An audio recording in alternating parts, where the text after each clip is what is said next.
This is Bazaar Morning Call, broadcasting live from the CNBC-TV18 Motilal Oswal studios in Mumbai.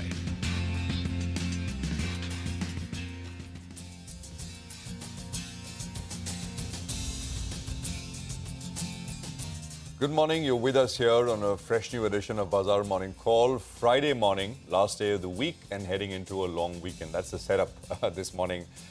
We are coming to you from the CNBC-TV18 Motilal Oswal studios. I'm Prashant, and as always with me, my colleague Sonia and Nigel. Guys, hi, good morning. Hi, good morning. I like that chuckle at the end, you know, the long weekend coming up, so moods are always good. Well, that's right, and I'm not sure what kind of sales are going to be on offer. Normally, Thanksgiving weekend, you have a lot of online sales. So I'm a little worried about what's the thought process at home, but it could hit the wallet. But nonetheless, I believe there are very, very good offers, so keep your eyes open for the weekend as well. These are offers where? On Indian sites? Indian sites as well. Indian sites as well. Actually, Black Friday is a very Western concept, but now I guess even, you know, the brands in India are just making the most of it. Everybody's celebrating everything, so why not make people spend, right? And it hits the wallet at the end of the day. So. All right, well, you know, we are in a way a little alone this morning because we don't have sort of the handoff from Wall Street, the typical handoff. That's what we would typically start with. So you don't have that. US markets last night were closed. So both stock and bond markets were closed. That was the Thanksgiving holiday.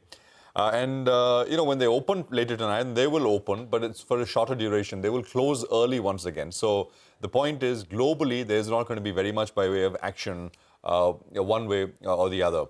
Most of Asia, etc., also is very, very thin kind of action. Price movements can seem a little exaggerated because of lesser participation.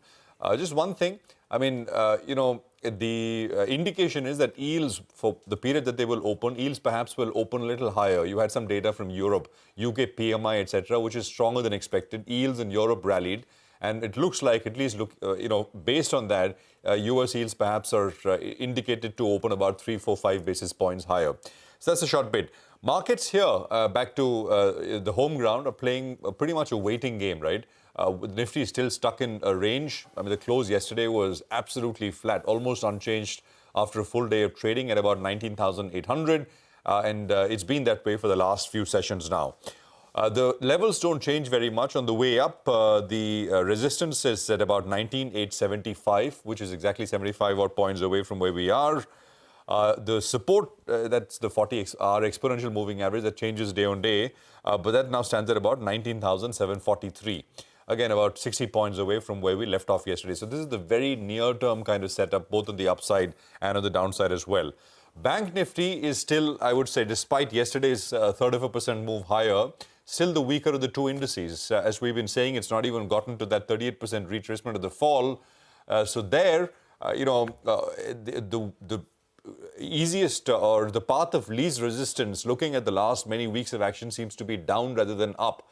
But for that to pan out, 43,970 should not be taken out on the upside. I mean, the index should not run away on the upside. That's the level if the sort of preferred outcome has to play out. On the way down, as we said, Nifty Bank perhaps can head to, can make a move, can make a dive to about 42,830 kind of levels or so.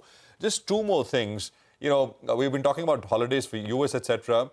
Monday is a market holiday for us as well. So it's an extended long weekend. Then you will come back on Tuesday. There's 4 days of trading. And then on the 3rd of December, which is next Sunday, you've got state election results for the 5 states which went to polls. And increasingly, the conversation, the focus is sort of, you know, moving to asking the question, not whether market kya lagta hai, but election kya lagta hai, you know. What are the results going to be? How's MP doing? How's Rajasthan? How's this? How's that? I mean, so I think a lot of the tone, tenor, texture, and the conversation will move to that progressively over the next couple of days.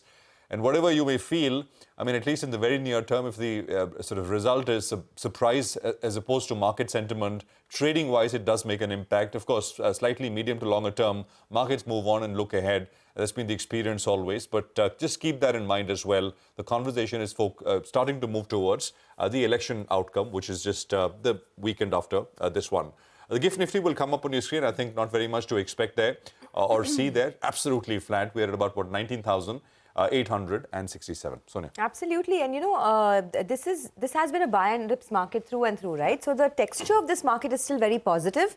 It's just that in the near term, as you said, there are some big triggers that this market is looking at. So maybe it would want to take its catch its breath a little bit. But having said all of that, the Nifty has been holding on to the 19,800 mark. We don't have any global cues this morning, but the trend, I believe, is still on the upside. The buy and dip strategy is something that is intact. Both foreign and domestic institutions bought in the cash markets yesterday. So FIs bought 255 crores, 450 crores from DIIs. The amount of buying may be small, but the trend is on the upside. That is the important part. And, if you look at individual pockets, right, autos have been doing very well. Consumption stocks like Titan have been doing well. The biggest Nifty gainers this week are names like Hero MotoCorp with a 7% gain, Bajaj Auto with a 5% gain.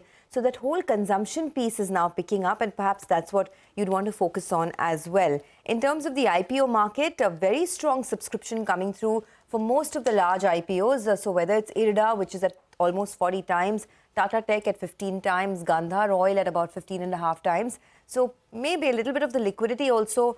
There's no movement in the market because a little bit of the liquidity is going into the primary market. So keep your eye out on that. But otherwise, it's a fairly positive market. Yesterday, the bank Nifty saw some traction as well, almost 150 points higher. So I would keep the banks on your radar. And then, of course, the primary market action is also heating up. But largely, you'd have to say a positive move coming through. Well, that's right. It continues to remain an uptrending market, I would say. Till that May, the 19,500 odd level holds out in the near term at least. And yesterday, a couple of observations with regard to the institutional activity. Yes, the institutions are net buyers because the FI and the DIs, both of them were buyers. But the gross volumes are 10% lower than what we've seen on an average in November itself.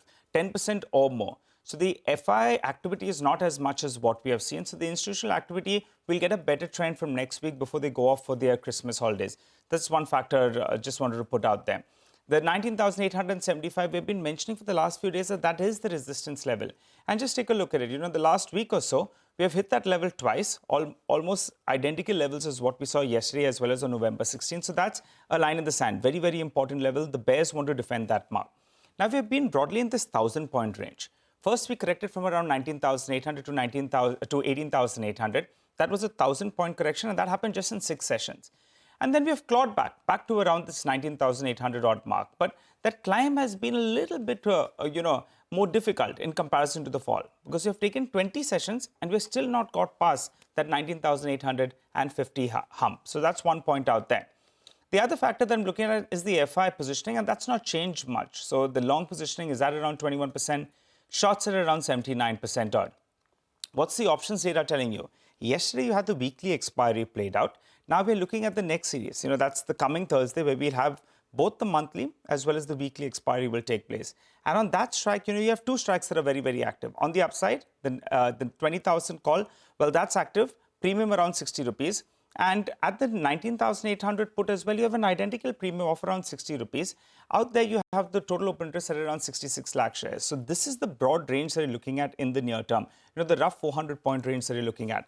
So since you're seeing the highest amount of open interest at around that 19,800 put, your support comes in at around the 19,730. That's just for the day. You don't want that to break on a closing basis since it has the highest open interest at 19,800 put.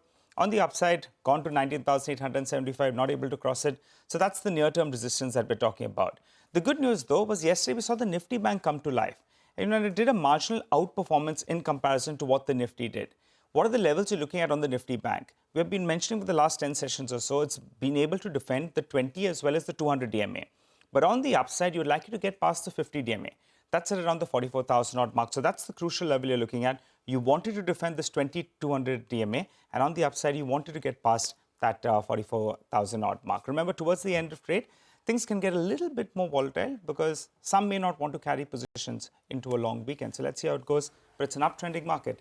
19,730 is the crucial level on the downside. Okay, well, we all three, I think, put together said long weekend about 20 times. So we're gonna say it many times through the day in case anyone forgets that it's a long weekend coming up. I think this is the last holiday till Christmas, I think.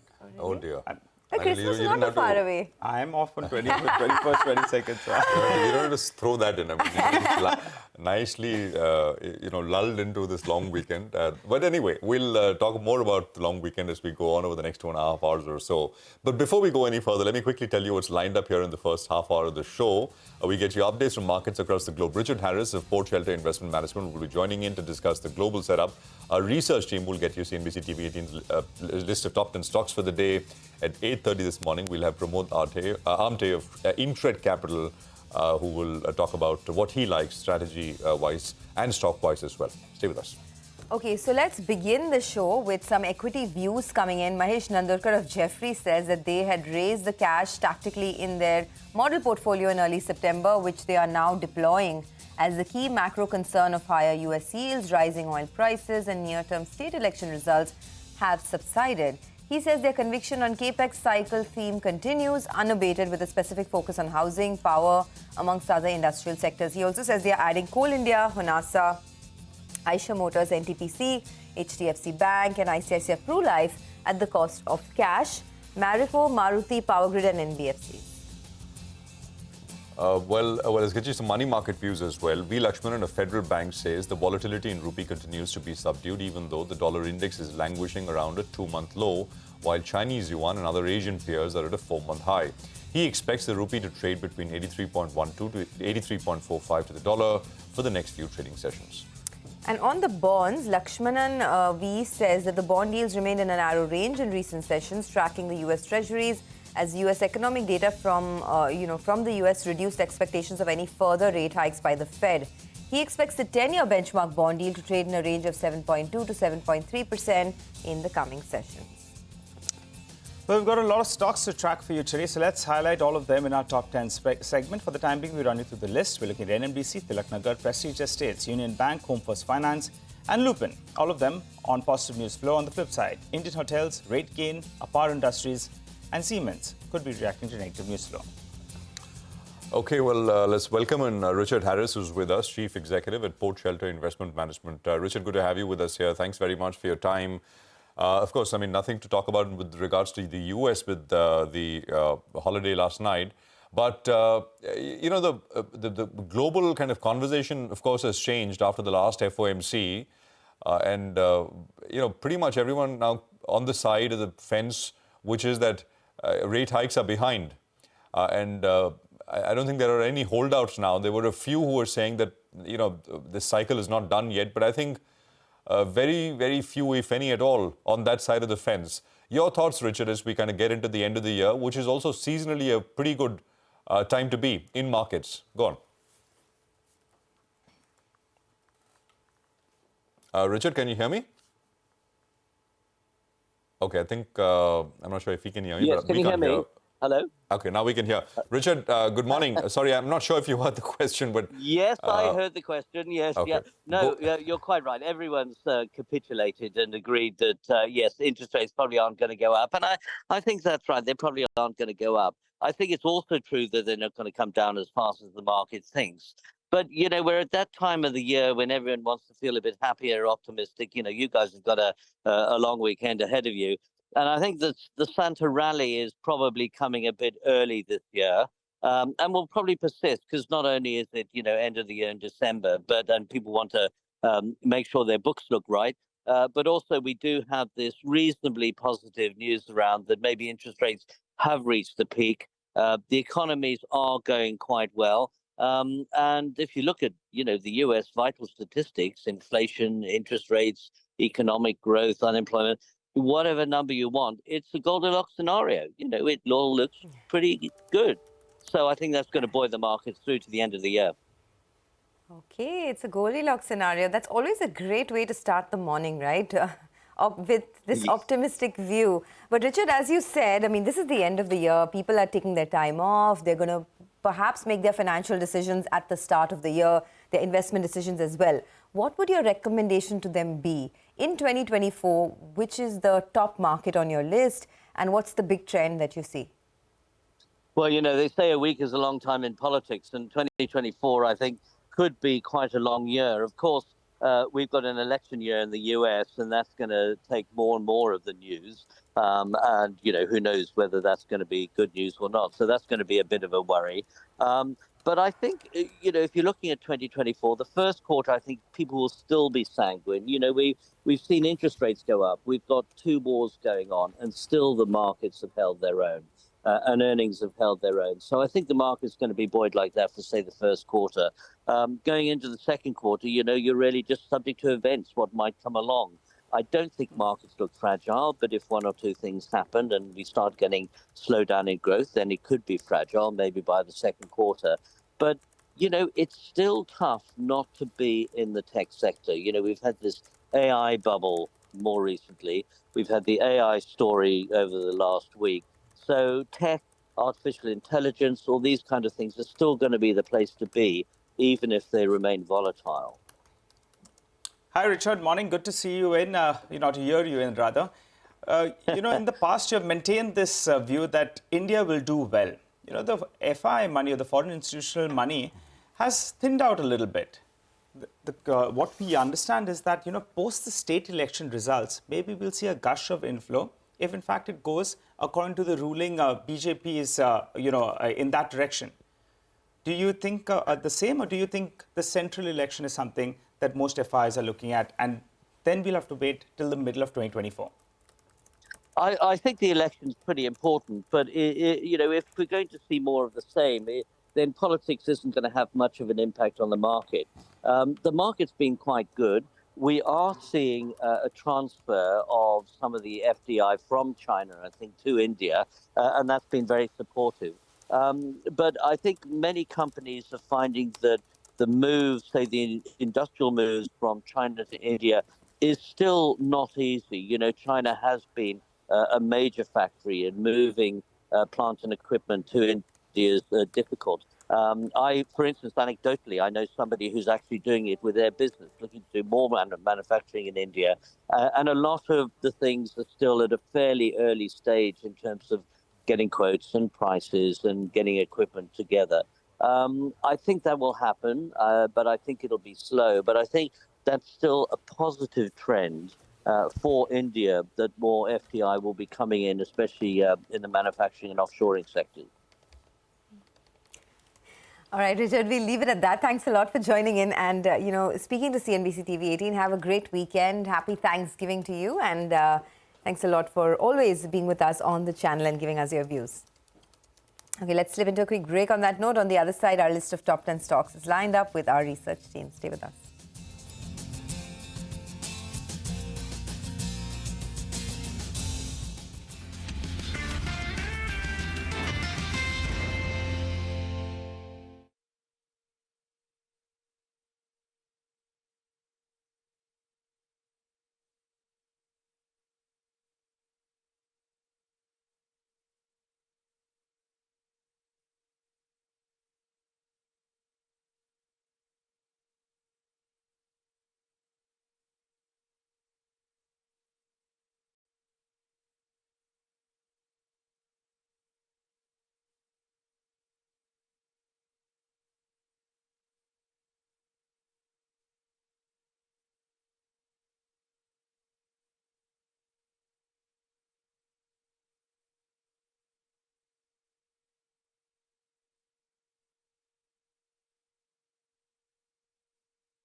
Okay, let's take it straight to our research team to help you with a list of top 10 stocks for the day and all that you should keep on your radar. Nigel, first up, NMDC is what you're looking at. Well, that's right. We told our viewers yesterday that we're likely to see a price increase to the tune of around 200 to around 300 rupees. And when they reported for Chhattisgarh. That's why, in fact, it's mentioned that it's around a 200 price increase, both on lumps as well as fines.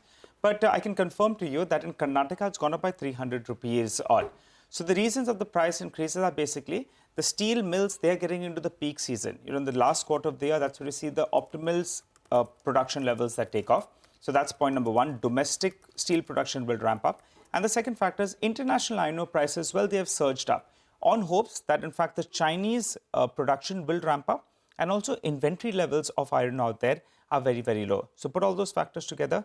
We told you yesterday there's going to be a price increase. The management confirms later last evening itself that, yes, there's been a price increase.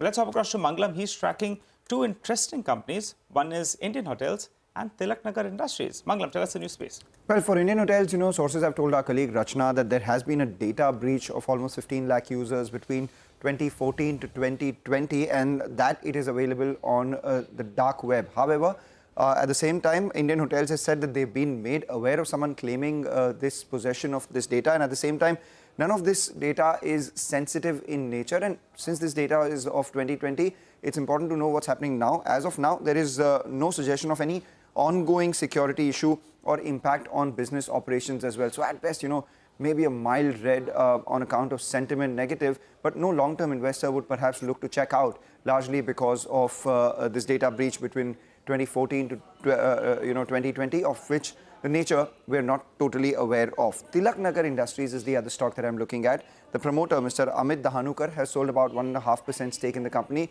The reason for that is to revoke the pledge that is there on the equity shares of the promoters of the company.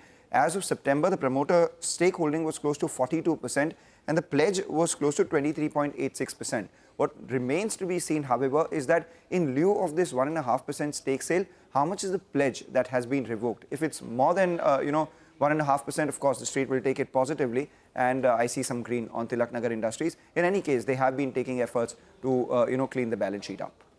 All right, Mangalam, thanks very much for that. Let's move on. RateGain and Prestige Estates are the two names which are in focus. Reema's got details. RateGain was down sharply, some 8% or so yesterday. Take it away, Reema. Well, SocGen sold about 6.1 lakh shares yesterday, which is about half of the amount which was allotted to them in the QIB. So there were many marquee investors who participated in RateGain's 600 crore QIP. Of that, one of them was SocGen, and they were allotted 12.79 lakh shares, and they seem to have sold about half of that yesterday. But remember, even after despite the 8% fall that we had, the stock still closed above the QIP price of 643. Prestige Estate has launched a new residential project in Bangalore, in the heart of Bangalore City, Whitefield, called Prestige Glenbrook. The overall revenue potential is about 550 crore. They're looking to construct 2 towers, high-rise towers, and sell a total of 285 flats. Back to you. Okay, thanks a lot for that, Reema. Well, let's go across to Abhishek now. He has some stocks that are in the news this morning. Abhishek, what are you looking at? Well, Sonia, to begin with, Apar Industries, they have launched a QIP.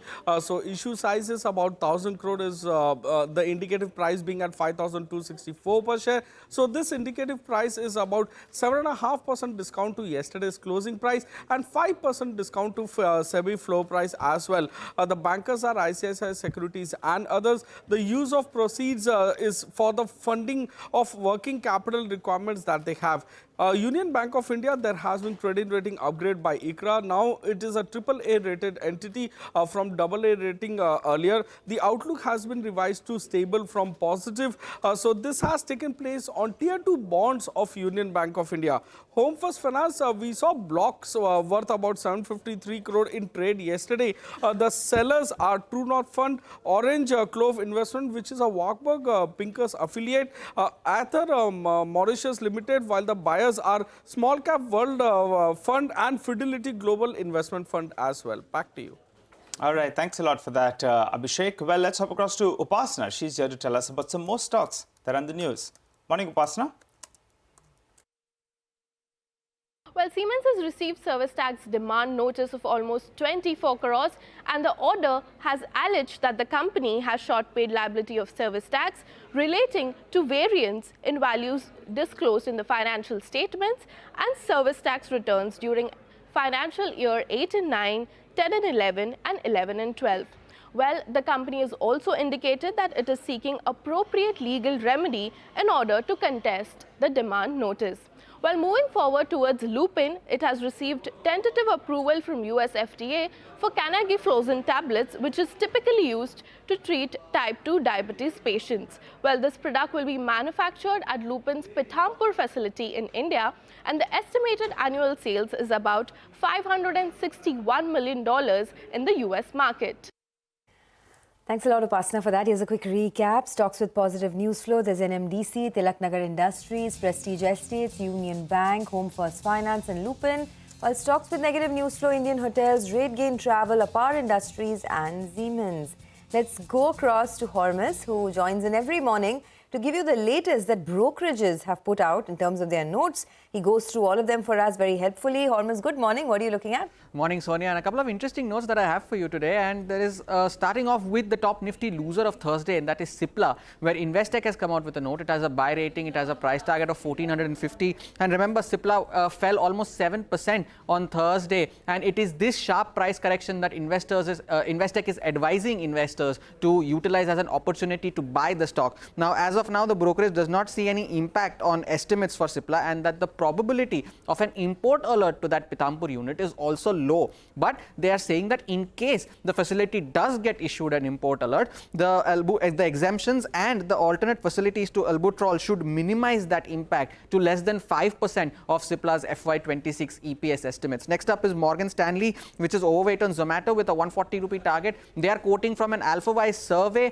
where they are saying that there is strong growth potential for Zomato to take market share from alternate channels, and they also say that they also spoke about Blinkit's leadership position in the market. But Morgan Stanley is seeing more upside for Zomato even after the recent outperformance of the stock, as they expect quick commerce to surprise on the upside. Now remember, Zomato shares are up nearly 90% year to date. And lastly, Morgan Stanley is also coming out with a note on Avenue Supermarts, where they say that a recent survey is highlighting a rising preference towards online grocery shopping, but they are saying that there is a sufficient enough market for online, offline and quick delivery to coexist. Now, DMart as a stock has not done much this year. It's down 5%, but its profitability keeps Morgan Stanley excited on the stock and the business, on which it is overweight, and a price target of 44.71. Back to you.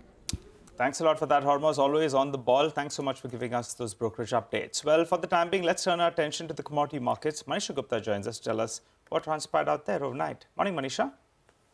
Morning, and thank you for that, Nigel. Well, I'll start with the crude oil prices, where we are looking at steady moves around that $80-81 mark. But having said that, it still is headed for a weekly decline. This is after OPEC and allies have postponed their meeting to 30th of November because of dispute among them. And it is basically the African countries like Nigeria, Angola, which are aiming at higher oil output. So that is what the street will watch out for. The U.S. record output inventory is gaining further this week as well, also seems to be weighing on. And then you also have seen the European zone business activity decline in the month of November. That's weighing on. In the metal space, we are headed for a weekly gain here. So whether it's about gold prices trading around $2,000 an ounce, or copper prices, which are headed for a second weekly gain, trading above $8,400 a ton, it is about firm yuan that is supporting China buying, and various small stimulus measures coming in from China also has been supportive. So whether it's for copper, steel, iron ore, aluminum, zinc, all of these metals are headed for a weekly gain for this one. All right, Manisha, thanks very much for that. We'll take a very quick commercial break here. Up next, Pramod Amte of InCred Capital will join in to discuss what InCred's view is overall market-wise, and of course, what stocks and sectors they like and what they don't. Stay with us.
Welcome back. Hope you're having a good morning then. Well, plenty of stocks to discuss. Pramod Amte, Head of Institutional Equity Research at InCred Capital, joins us on the show.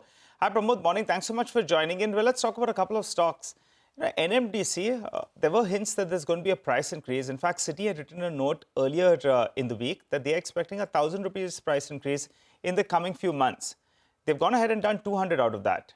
What's your view on the stock? As a house, I think you're fairly positive on iron ore prices. Yeah, we are positive on iron ore versus the steel, and NMDC remains our preferred pick. The tailwind on the commodity is relatively better, along with the valuation comfort.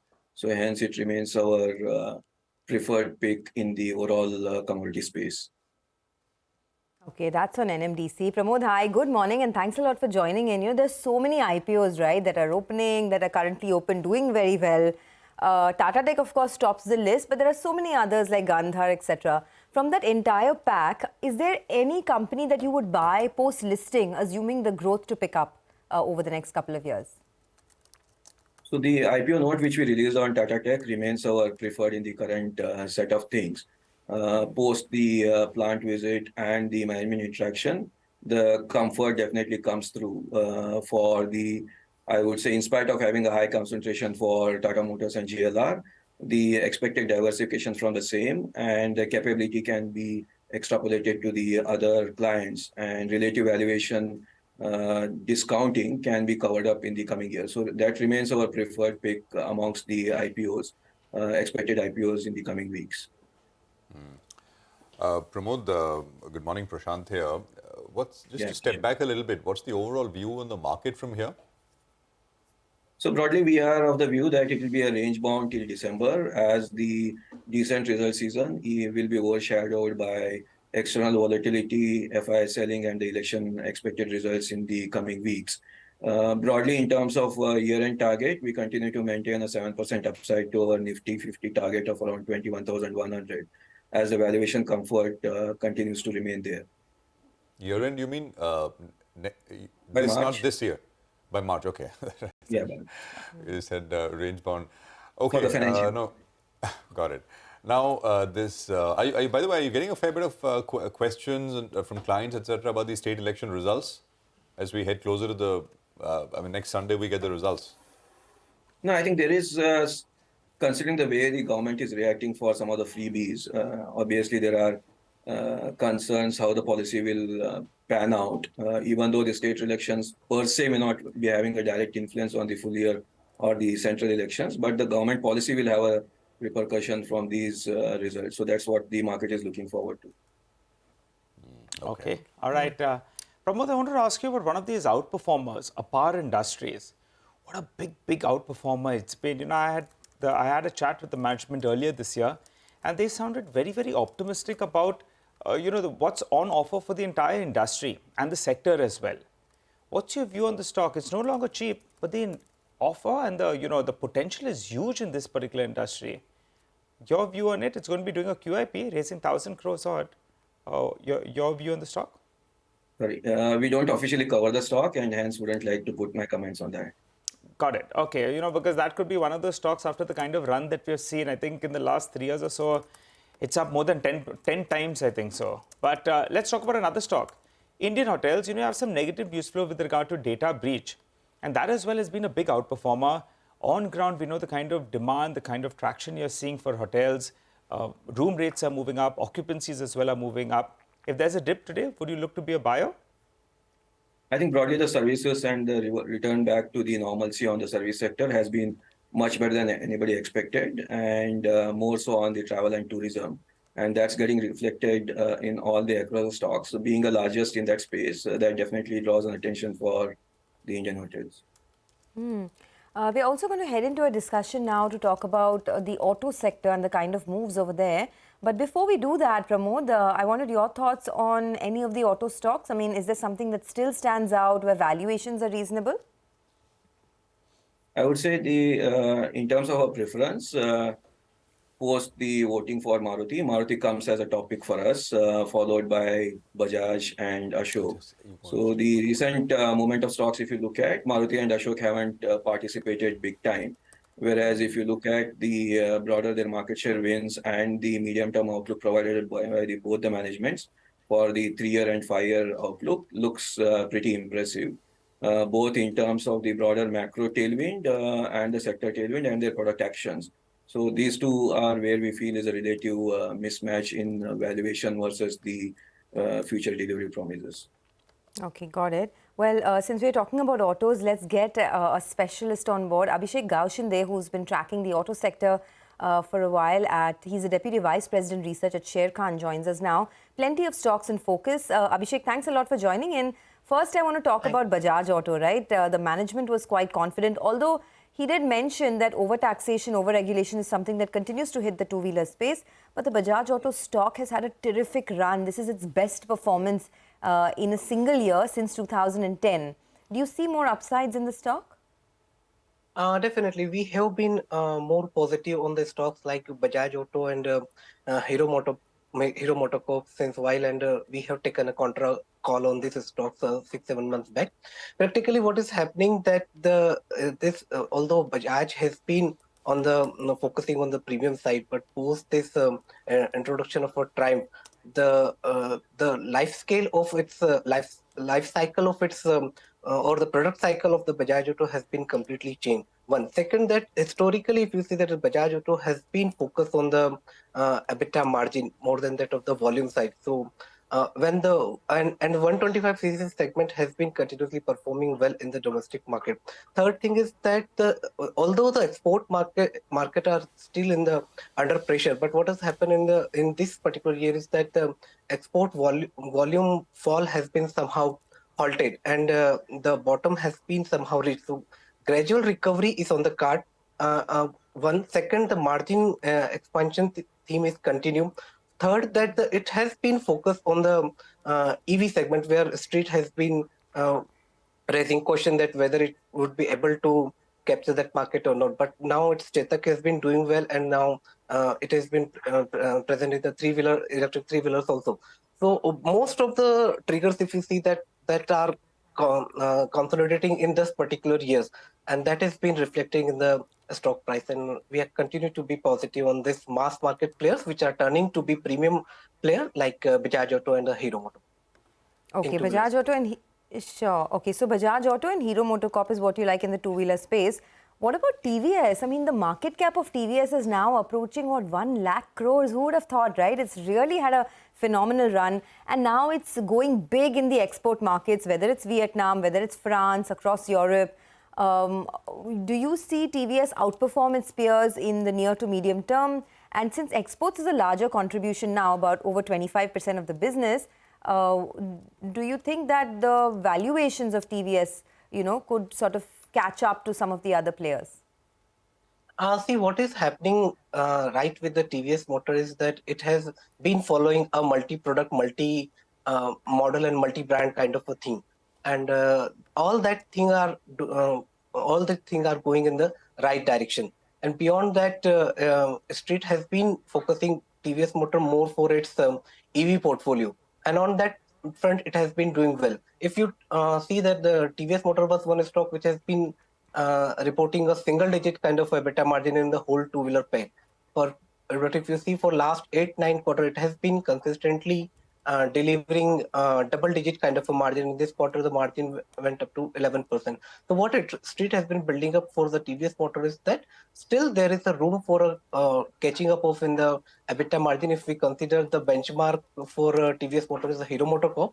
And then the valuations would not be a concern. The concern would be on the maintaining or sustaining the EBITDA margin on the high side. So far, the company has been delivering EBITDA margin, and that's why Street has been giving it a value. But going forward, more than the valuation, the concern would be on the delivery side, given that the rise in the volumes of the EV would have some drag on its EBITDA margin. So in our preference spec, it comes after Hero Motocorp and Bajaj. Okay. So first Hero, then Bajaj, and then TVS, right? Of course, TVS has run up a lot also, up about 40% in the last 6 months. Finally, I wanted your thoughts on Tata Motors because that stock has had it very good. Almost everything is working in its favor, right? JLR has picked up, the debt has gone down. Now they're offloading their stake in Tata Technologies as well, and we've seen the very strong response to the IPO there. You think there's further upside despite the 80% rally this year?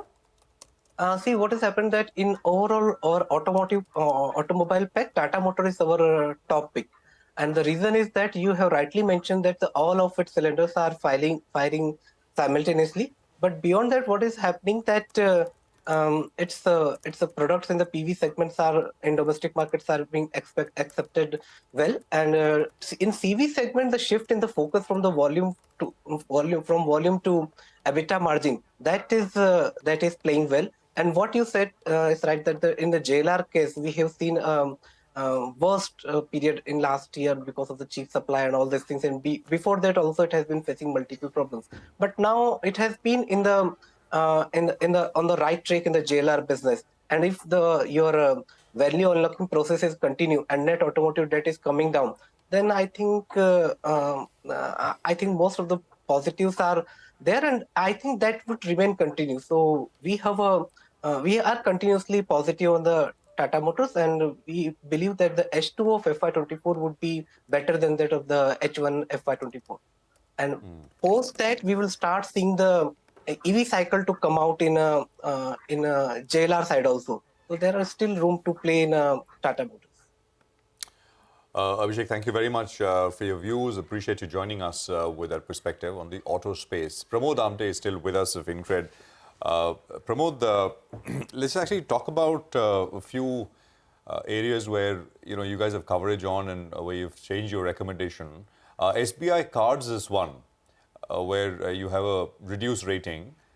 Is that on the back of the recent RBI sort of curbs which have been imposed, not curbs but kind of speed breakers imposed on unsecured lending? Yeah, exactly. I think it was known about, or it was expected to come through, but I think the extent of increase for cards has been much steeper, and hence the requirement for the capital will be almost to an extent of 4%, if I'm not wrong. So in that sense, it will be the most impacted, and hence we have downgraded directly from an add to a reduce, as clearly the RBI direction seems to be that go slow on growth or be very prudent on growth, and the more capital required to assimilate the similar growth. So that leads to a concern and hence a downgrade. Any other sort of names which, I mean, does one need to become more selective in the space now after what the RBI has done? And of course, we heard from the governor, by the way. He followed it up with that speech where he pretty much sort of addressed this very issue, which also has gotten a fair bit of publicity. But I mean, from the space, from a stock perspective, any other implications apart from SBI Cards? So interestingly, in this correction, we have upgraded SBI, the main SBI, into a high conviction list ad rating, which basically, even though they have a high exposure to the consumer along with ICICI in the space, but we clearly see the risk reward turning favorable for them. Broader economy doing well, and that the valuations are substantially in their favor. So that gives us a comfort to, we had ad, but make it a high conviction ad rating, as the risk reward is relatively favorable in that space. Pramod, the insurance space here in India is under-penetrated, and there's a big scope out there.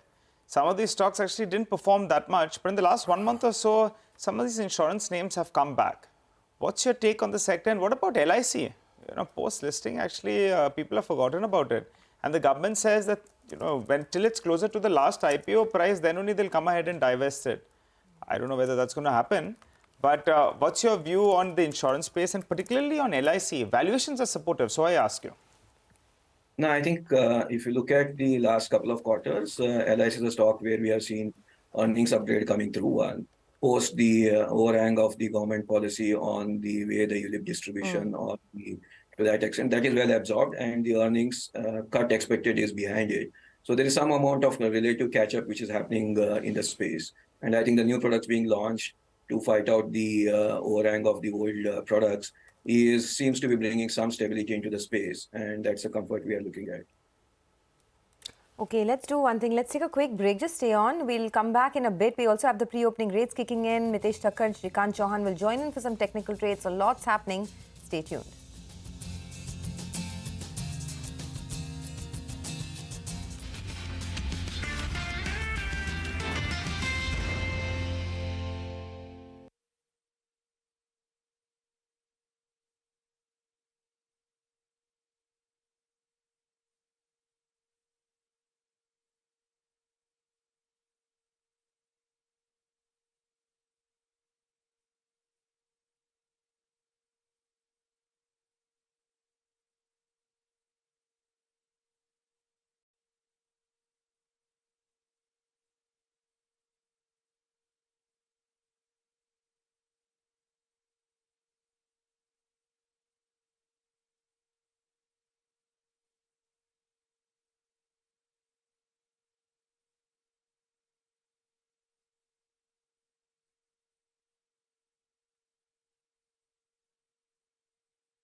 Welcome back. Mitesh and Srikanth are with us to run us through what you should be doing with specific trades. Gentlemen, good morning. Good to have both of you here.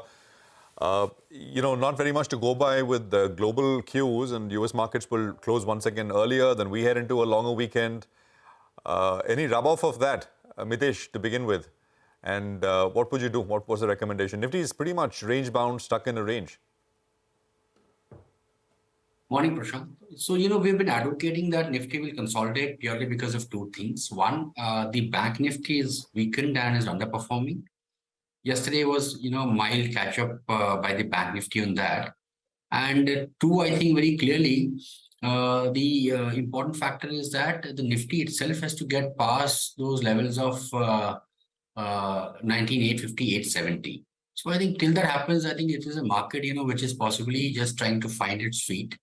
I think the good thing is that we're not breaking down. So if we can hold on for next few days, I think then the indicator setup will start turning positive. The hourly charts will also cool off from the overbought situations, and that should be the foundation for the next up move. So I think it's a market which for the next few days I would maintain a sideways kind of an opinion, but I think eventually hoping that we sustain above levels of 19,600 and 20 and 600 zone. I think if that happens, then I think we are preparing base for the next up move. So stay positive on that. Okay, stay positive. Prepare your base for the next up move. Put very well. Srikanth Chauhan is also joining in. Srikanth, would you believe that, this is the way forward? I mean, keep your biases on the upside, keep investing or trading in good quality names. And if yes, what would the stock ideas be for the day? Good morning, Sonia. Good morning, everyone. Yeah, I think, all these large cap companies, they are recovering from their lows. Most of them have fallen to their important support lines, and now they are gradually recovering. Even if we go through with some global macros like dollar index or even 10-year bond yield, then both are on the declining mode. So based on the overall formation, I think the market is consolidating, and after the consolidation, we are expecting upward breakout in the market. So 19,875, 19,900 is the crucial level to watch out for. Till then, we are going to see range-bound activity, but above that, we are expecting Nifty to move towards 20,000, 20,200 levels. And yes, we should look for adding large cap companies like even Reliance Industries and HDFC Bank to the positional portfolio. Okay, all right. Hi, good morning, gentlemen. Srikanth, you go first. Tell us what are the picks you have for us today? Yeah, Nigel, two stocks are showing promising patterns. The first one is Indian Oil Corporation. In fact, almost all the oil and gas companies, they are showing a lot of momentum as well as trading pattern. I'm to say momentum pattern. At current levels, IOC looks good. Indian Oil Corporation, which is currently around 103, 104. There we are expecting stock to move towards 110 or 12. We can keep stop loss at 101 for the same. We also like PI Industries, and yesterday most of the chemical stocks recovered from their day's low.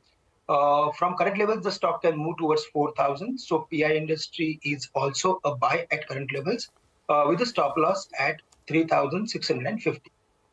All right. Mitesh, what about you? What are your trades? Morning, Prashant. I have PI on my list as well. I think maybe the levels are slightly different. I'm looking at a stop at 3,700 and a target of 3,860. Also a buy on Pidilite on a minor decline, say around 2,495, 2,500. Buy this with a stop below 2,470 and a target of 2,575 is what I think the stock can do. Buy on Aditya Birla Fashion with a stop at 220 for targets of 236. And one sell call that's in Kotak Bank, which I would recommend selling with a stop at 1752 for a mild decline, short-term target of 1,700. All right, well, let's do one thing. Let's take a quick commercial break. On the other side, we'll come back with the pre-opening rates. We will also have Mangesh Bharang of Centrum Broking to put focus on the cement space. Stay tuned.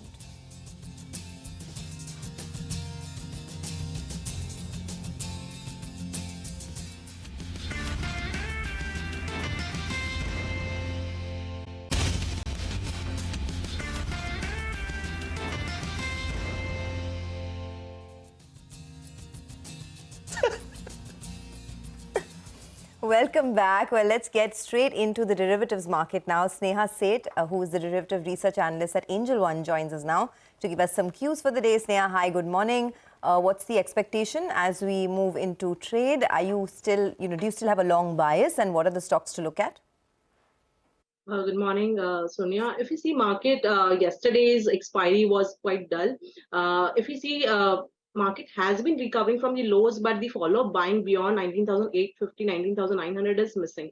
So unless and until we don't see any sharp move beyond this zone, one should avoid aggressive bets in index. In fact, they should prefer, lightening up some longs on the higher side. Banking index, if you see, it has been stuck in the range of 43,200, 43,800 on the higher side. So unless and until we don't see banking index also coming up with some momentum on the higher side, it will be difficult for Nifty also to surpass the resistance zone. So it would be ideal to stick to stock specific trades.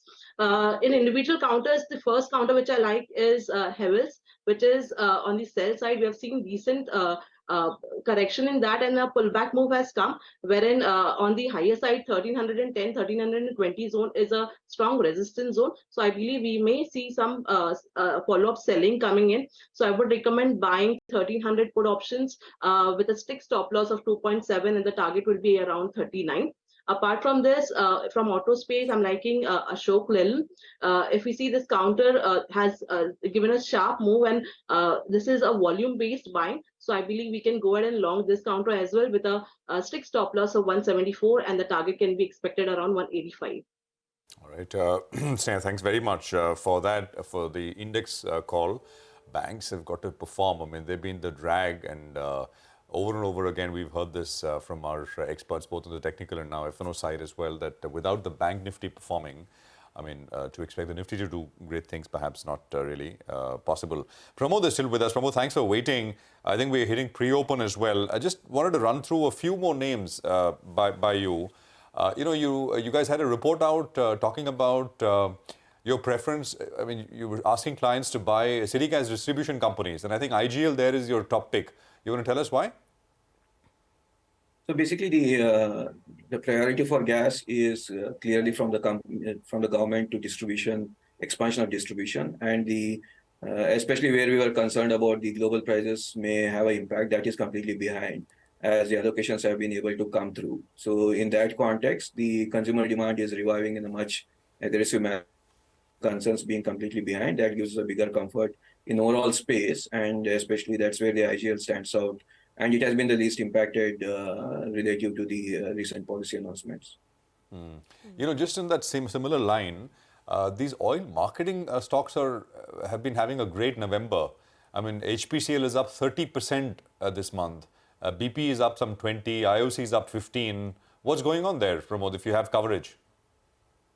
I think even though we are broadly overweight on OMCs per se, but having said that, the valuations have been pretty low. So that gave us a comfort and the oil momentum coming back. But beyond a point, they remain a trading stocks. We wouldn't put out a substantial long on them, considering the overhang of the government policy continues to remain there as the prices haven't moved up anything significant. And moving that into extrapolating the current profitability to a medium term becomes a risky, and hence on a relative valuation it looks attractive, and that's where we would like to play it around and substantial build on them. All right, Pramod, thanks so much for stopping by and giving us a view on a whole host of stocks. Wishing you a good Friday and then a rocking weekend ahead as well. Well, let's talk about a CNBC-TV18 exclusive. Yesterday, my colleague Vivek highlighted that another cement deal could be in the works, as Ultratech Cement may be eyeing Kesoram's cement assets. Mangesh Badang, the Senior Vice President Research at Centrum Broking, joins us on the show.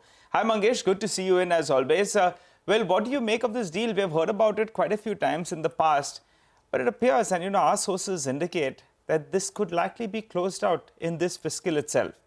What's your view on Kesoram Industries? Just to alert our viewers, the stock is already up close to around 45-50% in the last 1 month. But how would you approach that stock from here on? And do you think if a deal has to be done between these two, it could be done at around $100 per ton, like how Century was done at?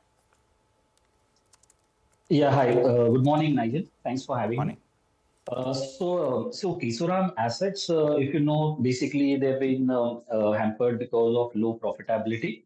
And even after the demerger of the tire business, still the debt remains quite high. So the company is struggling to generate higher profitability, and I think a change of hand would probably actually help the company do it in a good way. In terms of valuation, if you know, they have two assets, one in Karnataka and one other one in Telangana, and both are relatively old assets. We don't know how much modernization has taken place within that and how much more money probably could be required to take it to a further level. So I think in $100 seems pretty high, but to add to that, I think they do have one limestone reserve in Gulbarga, which could also add to the value of the overall company. So I think I would actually look at 70 to 80 as a right metric, because if you've seen Ultratech over the last two phases of expansion, they have done at an average cost of $70. So to purchase an old assets at a higher cost than that could be return ratio dilutive. So I think somewhere around 70 to 80 should be an ideal one. Okay, interesting. So with today's gap up in the morning, it's headed closer to around, it's heading towards 70, not yet at around $70 per ton. Mangesh, with regard to this asset, the capacity that they mentioned on their website is around 10.8 million tons. Do you have any idea whether or not there's some greenfield there's a possibility of expanding that capacity? Do they have adequate land, limestone? Yeah, so if you remember last year, the management, I think during the AGM had mentioned that they want to reach 15 million tons of capacity. But last year, in terms of profitability for them was really good because, after COVID, the cement prices were on a higher, basically at a higher level in the state, in the southern region. So after a long time, they had been able to do relatively better EBITDA, but now things are back to the square one in this year. So I don't think at least the balance sheet will allow them to do any expansion. They do have the resources, the natural resources, but not the financial resources, in my opinion. Got it. So that's the point I was trying to get to, that if Ultratech takes over them, then there is that further scope of expansion which could add to the valuations as well. For Ultratech, how do you think you view this asset? We have been tracking this sector for the last more than 10, 12, 13 years, I think so. And it wasn't a question of whether or not it's going to happen. It was just a question of when it's going to happen. At some point of time, this had to get, fold up into Ultratech Cement. But what's your view? For Ultratech Cement, would you view it positively?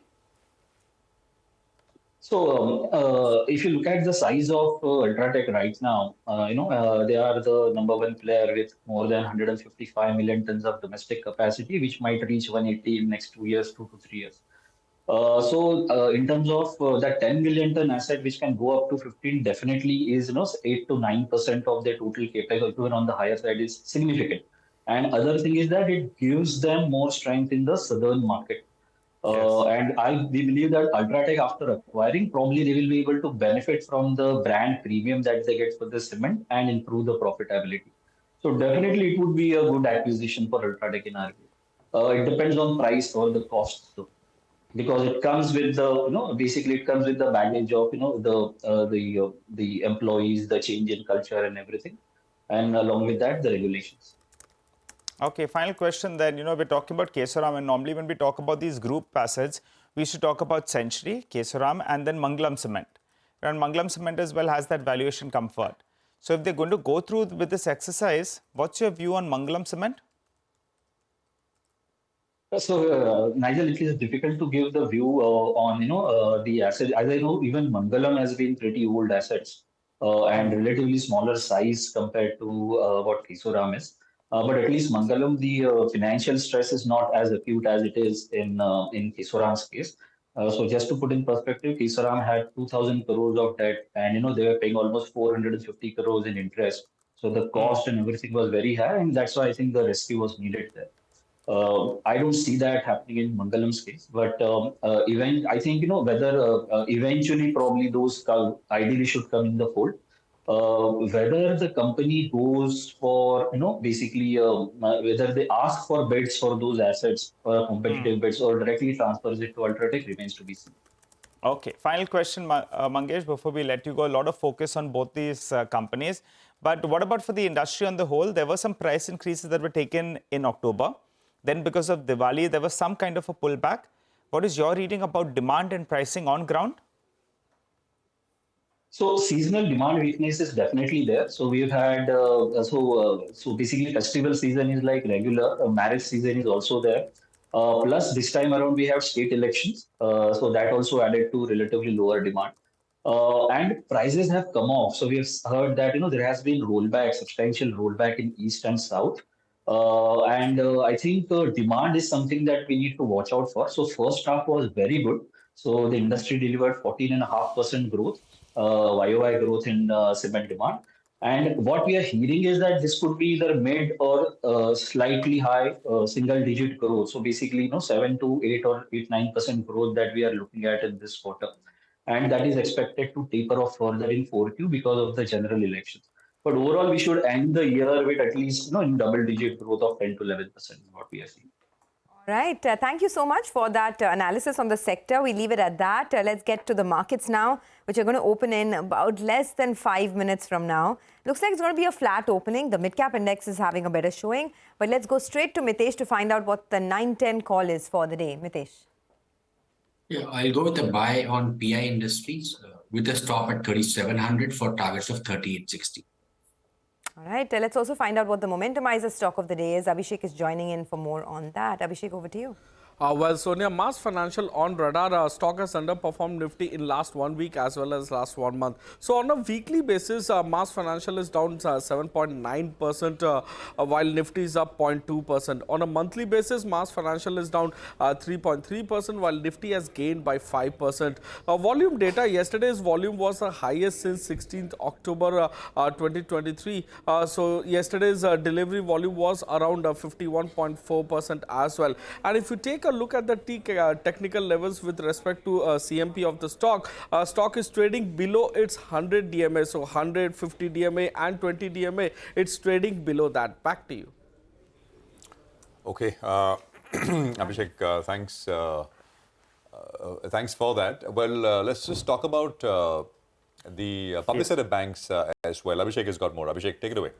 Well, BofA Securities has written a note, Prashant, on PSU Bank. So they say that PSB's Q2 results have surprised positively, driving their outperformance. So in terms of Nifty PSU index, that's up 11% versus Bank Nifty being down 1% over the last 3 months. The risk reward is positive for PSU banks on the fact that there is EPS upside, improvement in investor positioning as well. And there is scope for decline in the valuation discount that they have to private sector banks. So Union Bank and Canara Bank remain the top picks amongst the PSU banks with meaningful upside to earnings as well as valuations. So in terms of valuation, they say that both Union Bank and Canara Bank are trading at 0.7 times price to book value on FY25 basis. So in terms of recommendation, the Union Bank of India has a buy reco. Target price has been increased to 140 from 130, while Canara Bank they have a buy recommendation and target price has been increased to 490 from 455 that they had earlier. Back to you. Got it. Thanks a lot, Abhishek, for that. Well, let's talk about Cipla now. If you remember, Cipla was under pressure last couple of days since the company's Indore facility received that warning letter from the US FDA. So that, of course, has been a bit of a drag. However, brokerages are quite bullish on Cipla, so don't be surprised if you see some buying on that stock. HSBC has a buy. They have a target price of 1,425. They cut the target price, but it's still much above the current market price. And Investec has a buy with a target price of 1,450 on Cipla. Now, the brokerages say that they don't assume any additional risk for Adware, for which the site transfer is underway. So yes, there is a warning letter from the US FDA, but there's no additional risk that is assumed for Adware generic. And Investec says that there's no impact to estimate at the moment, and they expect the strong earnings momentum to continue. So I won't be surprised if there's some buying interest here. Okay, all right. I'm looking at NMDC, and yesterday, we here at CNBC-TV18 alerted our viewers as likely that yesterday prices were increased by around 200 rupees in Chhattisgarh and 300 rupees in Karnataka. Now, when NMDC reports the pricing, they report only of Chhattisgarh. And that's why they've said yes, they've gone ahead and they've increased prices by 200 rupees in Chhattisgarh on both lumps as well as fines. Why have prices been pushed up? Well, Citi had written a note earlier this week, and they are saying, going by the global dynamics as well as the domestic dynamics, they're expecting a near 1,000 rupee price increase that could be pushed through in the coming months. So two factors have played out here. One is that steel cycle itself is entering that fourth quarter, which is normally seasonally strong, and you see steel mills ramp up production, so they'll require more iron ore. And second factor is globally, iron ore prices have moved up because Chinese inventory levels are lower and the prices as well have gone up. So put that together, explains why the stock is up 1% in pre-open. Okay, well, we're heading into the market opening, so just brace yourself for that. Looks like it's going to be all about individual stocks, not so much about the headline index, which has been consolidating around that 19,800 mark. The important bit is whether we can scale above this level. We're just 2% away from all-time highs, but this has been a bit of a sticky zone for the market. Having said that, the mid-cap index is having a better showing in the last, if you just map the entire week as well, right? Just take a look at what's been happening this week. The Nifty is up about 0.3%. The mid-cap index is up 1% this week. So it's been a good week for the broader markets. And of course, so much, IPO action as well. We'll be tracking all of that closely for you. But just head into the first couple of ticks on the index. That's the opening bell for you. Cipla, by the way, is your top gainer, up 1.5%. But on the headline index, absolutely flat with a positive bias. 19,800 is holding. The mid-cap index is up about 100 odd points. So it's a decent start, you'd have to say. A start where the market is trying to build on to its gains. Sensex holding firm above that 66,000 mark. The advanced decline ratio also at 1,600 stocks on the advancing side. But let's take it to the gainers. As I said, Cipla is the one that's ruling the roost this morning, 1.5% higher. Followed by Hindalco, Bajaj Finance, JSW Steel, BPCL, all your top gainers this morning. The cement space, we were just discussing that. Ultratech Cement, Grasim, etc. doing pretty well. And SBI is the one that is looking good. By the way, SBI has had, quite a disappointing year. I mean, this year SBI has done nothing. In fact, it's down almost 9% for the year. So big underperformance. So maybe it's a little bit of traction seen over there. On the downside, though, you have all your IT stocks under a bit of pressure. TCS, Infosys, HCL Tech in the red. Not too much, I mean less than a 1% cut there, but red nevertheless. HUL, Bharti and Reliance are a couple of other stocks that are just a tad bit in the red. But otherwise, it's a decent screen, no complaints. Well, that's right, Sonia. The stock of yesterday was Honasa. Mama Earth, it appears it's headed to heaven actually, because the stock yesterday was up 20%. Today it's up close to around 12%. So in 2 sessions, you're talking about a 35% gain that we're seeing on Honasa. Just take a look at that. It's moving towards a Jefferies target, which was more than 500, I think 530 rupees odd. So that's one big mover in pre-open. Well, you have Suzlon as well. That's up close to around 4%. That's one of the top volume stocks out there. I don't know what's going on with Paytm. That stock is down close to around 3.5–4%. Large volumes out there. So we'll have to check a little bit more in terms of what's going on that stock. Other stocks in focus, well, you have Apar Industries. They did a QIP of around 1,000 crores. And as we heard, that there was strong demand. Yeah, there's a large trade that's taken place on Paytm, and that explains why it's down close to around 3%. 2.5% equity has changed hands. We'll try to find out who exactly were the parties to that. Tilak Nagar Industries, the promoter sold 1.5% stake in the company, but they're saying they're looking at using this money to pull down the pledge out there. So that's a stock in focus. Indian hotel sources say that data of around 15 lakh users exposed in Taj hotels, data breach, but that stock is not really reacting as of now. And NMDC, as we told you earlier, that Newsbreak is confirmed. They have increased prices. Stock was up 2%. You basically have about a 14-15 odd point gain on the Nifty at about 19,800 or so levels. Maybe just take a quick look at the other headline indices. The Nifty Bank, which was up 1/3%, is kind of absolutely flat, so not very much there. And small caps, which rallied, are rallying again. They're straight off the bat. The small cap index has got about 0.8% gains. The mid-cap index was absolutely flat. So for the broader market, I mean, it's, I think, a decent start with what we are seeing, at least on the mid-cap index is up about a 1/4% as well. So yeah, the Nifty, Bank Nifty, nothing, but the broader market is gotten to a much better start, relatively speaking. Maybe a few other names before we go any further. Advanced decline is comfortably 2:1, so that's good. Honasa, of course, we mentioned. Cipla, Sonia mentioned right off the bat. So Cipla was one of the largest losers yesterday. So there is a bit of a pullback which is coming through. So just under 1,200 on Cipla. Suzlon is back, is above 40 rupees, 41 plus. I mean, it's, I think, locked up almost 5% gains. You've got New India Assurance, was a big mover yesterday. And I think this month is turning out to be a pretty good one. And it's got large volumes. It's not your usual stocks we mentioned at 9:15. It's up 30% this month so far. So it's got a bit of momentum for going for it as well. You've got BEML, which is up about 2.5%. I think Spark is up about 3% or so.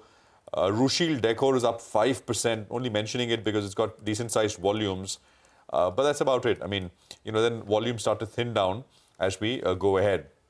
We were talking about oil marketing companies and how HPCL has done 30% this month.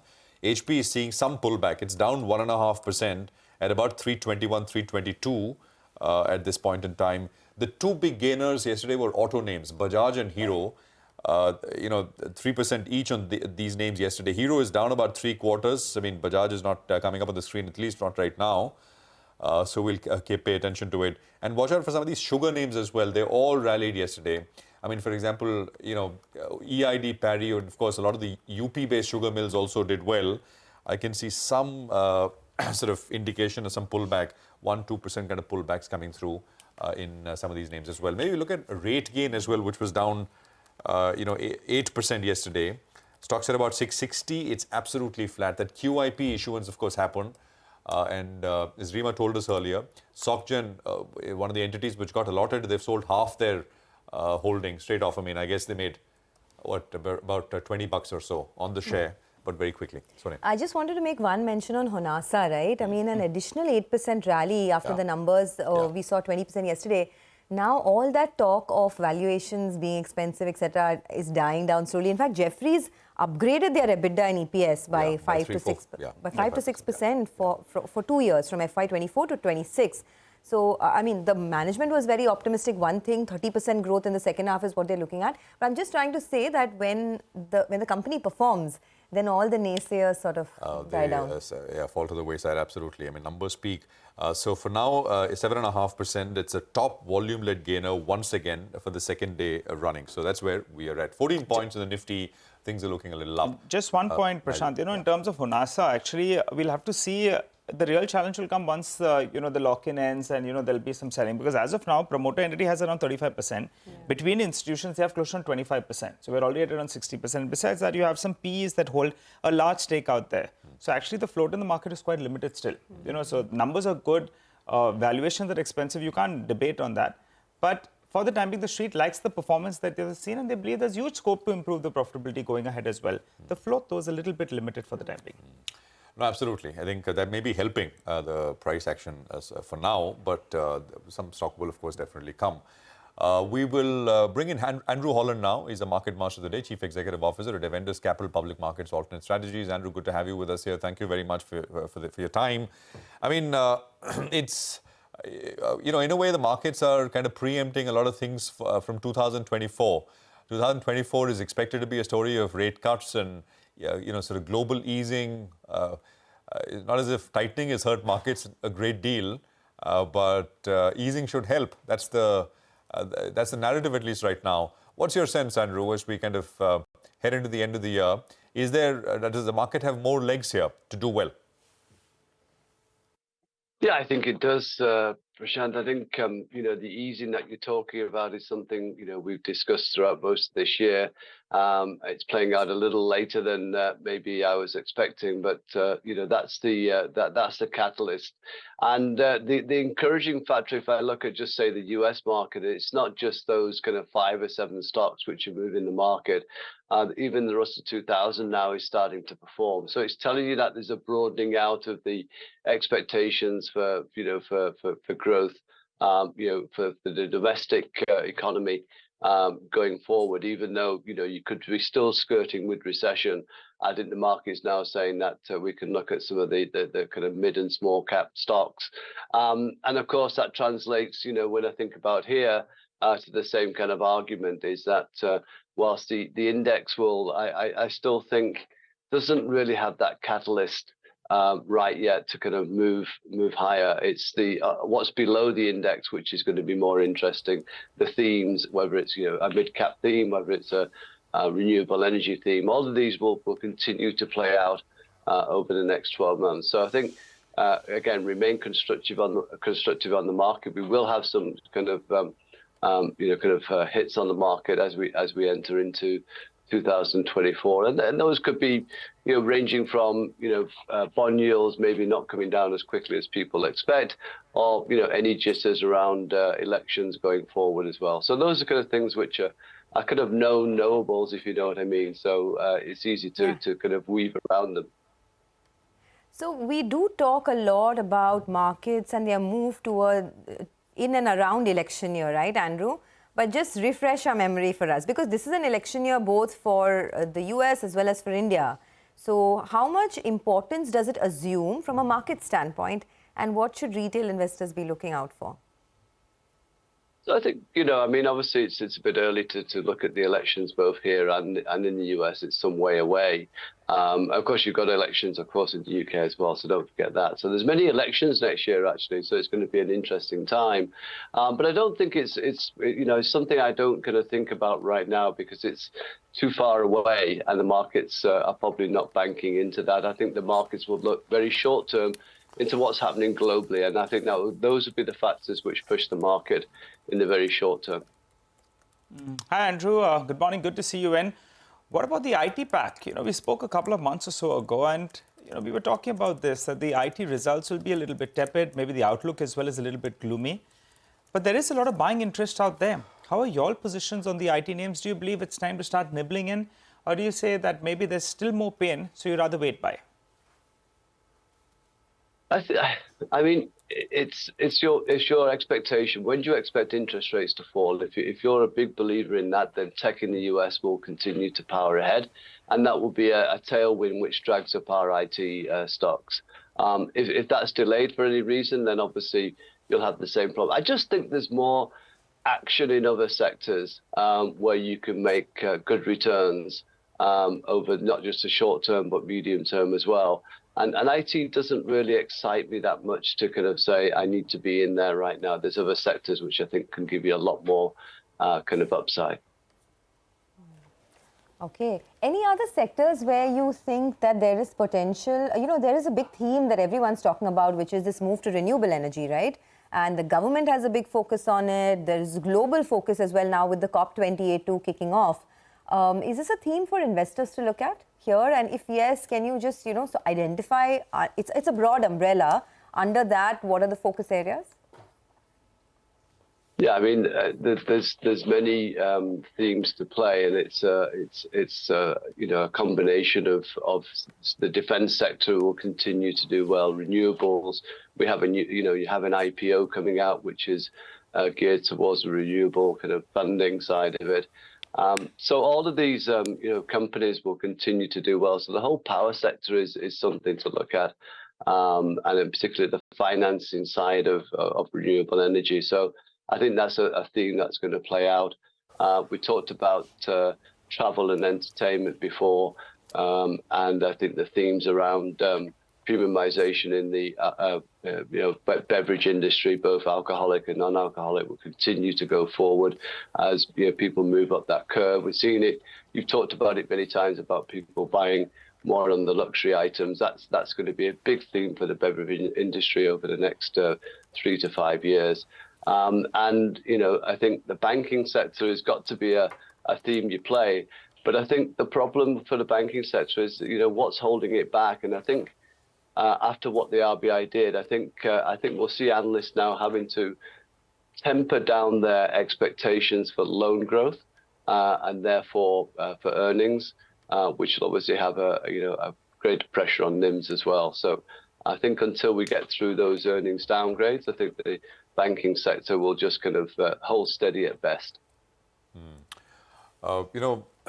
Just a few other names. New India Assurance. I mean, it's almost as if the market is latching on to what stuff which is, and I think that's true as well, underperformers. So insurance was a space. It's starting to do well. It's starting to pick up, right? So look at New India Assurance. It's up 9% now. And I was saying it's up 30% this month. So it's turning out to be a good month so far. And look at the reinsurer, GICRE. GICRE is up, I think, 5.5%. And here as well, about a 25% move this month. So it's done well. I mean, these are stocks which have not done very much for years. In a similar way, in oil marketing, I think falls into the same kind of bucket. And it's that package also having a good November. Lal Path Labs has come up about 4% while we were speaking with Andrew, 2,700.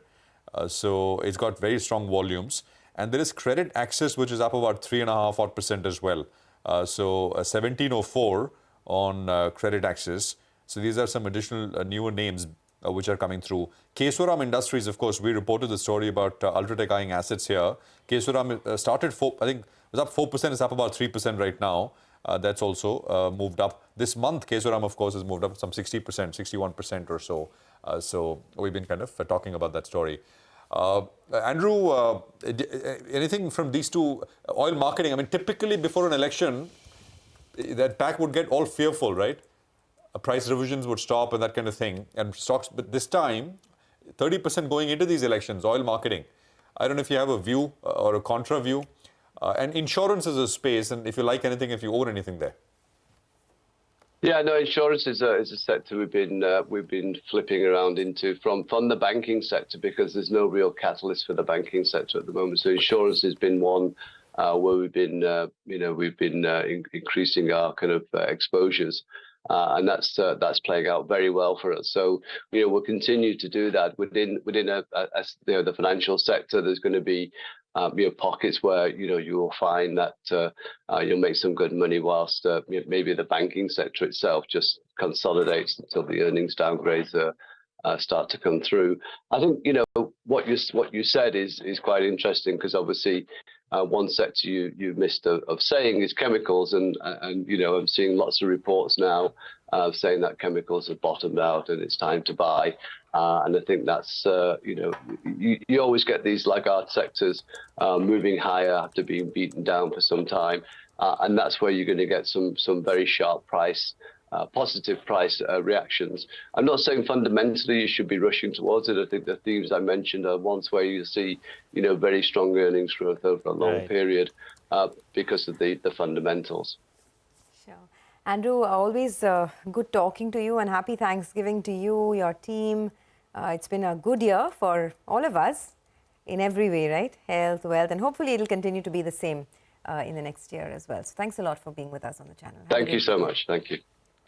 All right. Last week, the RBI tightened the loan provisioning norms for banks and NBFCs to check the rapid surge in unsecured retail loans. Of course, it's a big positive, but the RBI has gone ahead and raised the risk weightage from 100% to 125%. Now, there is an impact that this would have. So to assess that, we speak to Equitas Small Finance Bank, which has, I think, 3% of their portfolio is unsecured. P.N. Vasudevan, the Managing Director and Chief Executive Officer at Equitas Small Finance Bank, joins us now. Mr. Vasudevan, greetings of the season to you. Thank you for being with us on the channel. If you can just start by clarifying, right? You have unsecured portfolio. How much is it at the moment? Is it to individuals? And what is the impact that the RBI norms would have on your capital adequacy ratio? Yeah, hi, good morning. We have 20% of our book, which is microfinance, which is unsecured. But microfinance is not covered by those new guidelines, which has come from RBI last week. So there's no change in risk weightage as far as the microfinance book is concerned. Outside of that microfinance, so we have no other unsecured book. All of the rest of the book is secured book. The balance 82% is secured book. But what happens is, even though the intent of RBI was to curb the unsecured personal loan growth, but as per the technical definition of RBI personal loan definition, it includes loans which are given against security, but the end use is not a business use. Even that loan gets covered. So in our case, in Equitas case, we have a certain part of our loans which are given to salaried employees as a loan, but that loan is secured against property. It's a LAP loan actually, but that gets covered under the technical definition of personal loan of RBI. And so there is a risk weightage that we have to increase on that portion of the book. And because of that, there will be an impact of approximately around 60 basis points on our capital adequacy. Of course, we have a high capital adequacy, so that is not an issue by itself. But outside of that, we don't have any unsecured personal loans at all in the system. Okay, that's a very important clarification. So you're saying that 20% of your book is microfinance, which is unsecured, but microfinance is not covered under the norms. The LAP loans, which is loan against property, the risk weightage goes up over there, and that will have a 60 basis points. So the overall impact for you on your capital adequacy ratio will be 60 basis points. Got that. But you also have exposure to NBFCs, right? Will the RBI's increase in risk weights impact your capital adequacy overall because of the exposure to NBFC? And can you just explain to us what the rationale behind this is? Yeah, so see that we do have some exposure to NBFCs, and any exposure to NBFCs which are A rated or AA rated or AAA rated will have a capital adequacy impact.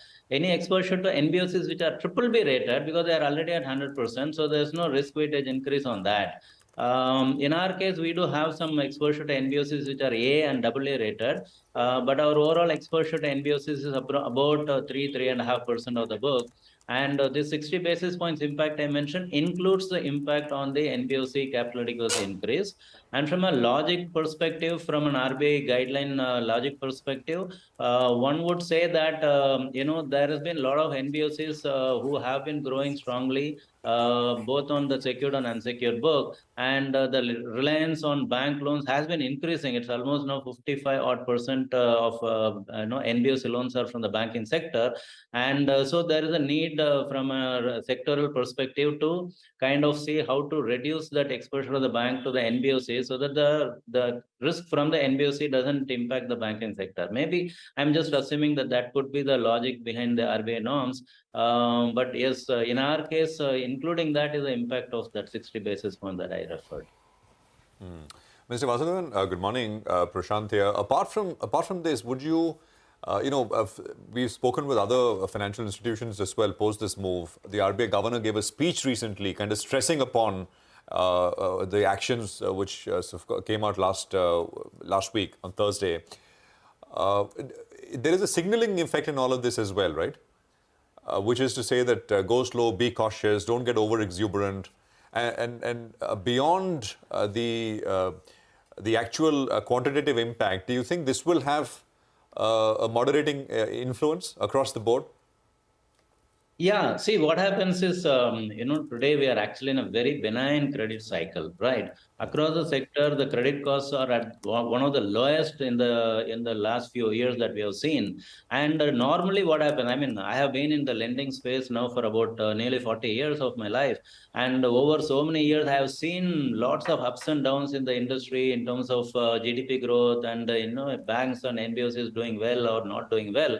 And what has always been happening is that when the markets are very good and the credit cost is low and GDP is somewhat strong, then the repayments from customers are generally very high.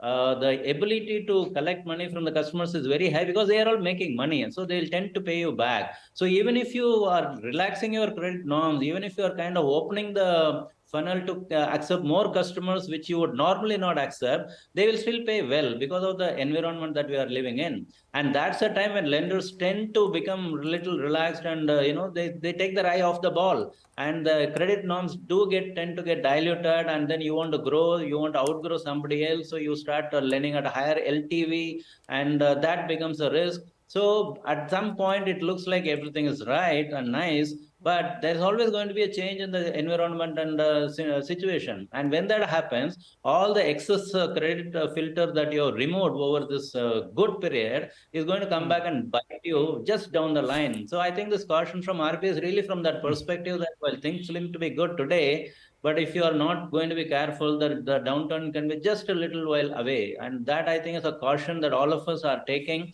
and we'll all be reviewing. Even in Equitas, we are reviewing our own growth plans and our own product portfolios to ensure that we are not reducing the credit filters just to ensure that we are outbeating someone else or the market. That's very well put, and absolutely agree with you that the RBI is kind of looking ahead at the next cycle, which is inevitable. It's a question of when, not if. But as you ended the last answer by saying you were also reviewing internally what you would like, if you like to change anything in terms of focus and areas of focus. Could you give us some indication? What would you like to do directionally, if not firmed it up, but directionally in terms of the thinking internally? See, in our case, for example, in the first half of this year, we had a gross advances growth of around 36% and a net advances growth of around 32%. So we are now internally debating what should be the growth rate for the second half of the year. and know how much do we moderate and how should we moderate and which product we should tighten the credit filters and etc.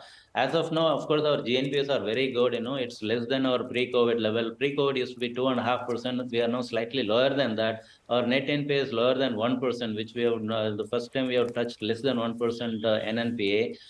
So things are going good, but we are taking all the caution from RBI very seriously, and we'll be debating internally as well as within our board, and to see what should be our second half strategy in terms of growth, and not just second half, but also going forward. How much should we moderate? Which product we should be a little bit more careful, and things like that. So this is an exercise that we are definitely very seriously involved in. All right, Mr. Vasudevan, I love the way you put it. 40 years of experience, and that showed, right? You keep an eye on the ball, need to firm up plans. But give us a couple of numbers then. Your NIM saw some kind of pressure, in the past quarter. It came down to around 8.4, 8.5% approximately.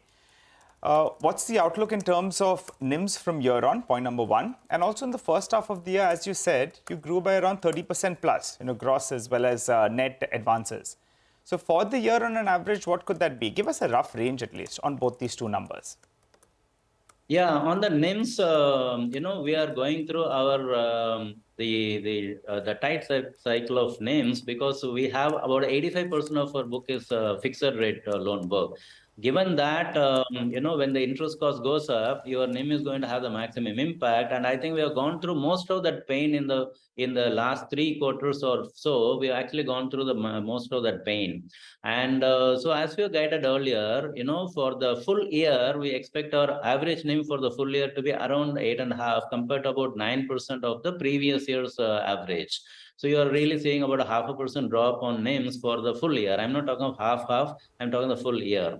And in terms of going forward, assuming that the interest rate remains either at the current level or even marginally comes down, given that we are at 85% fixed rate loan book, that is when we see that the benefit is likely to come over the next 3 to 4 quarters, because we have been increasing our lending rate over the last 2 quarters, and that benefit is still not fully realized on the book because of the older advances.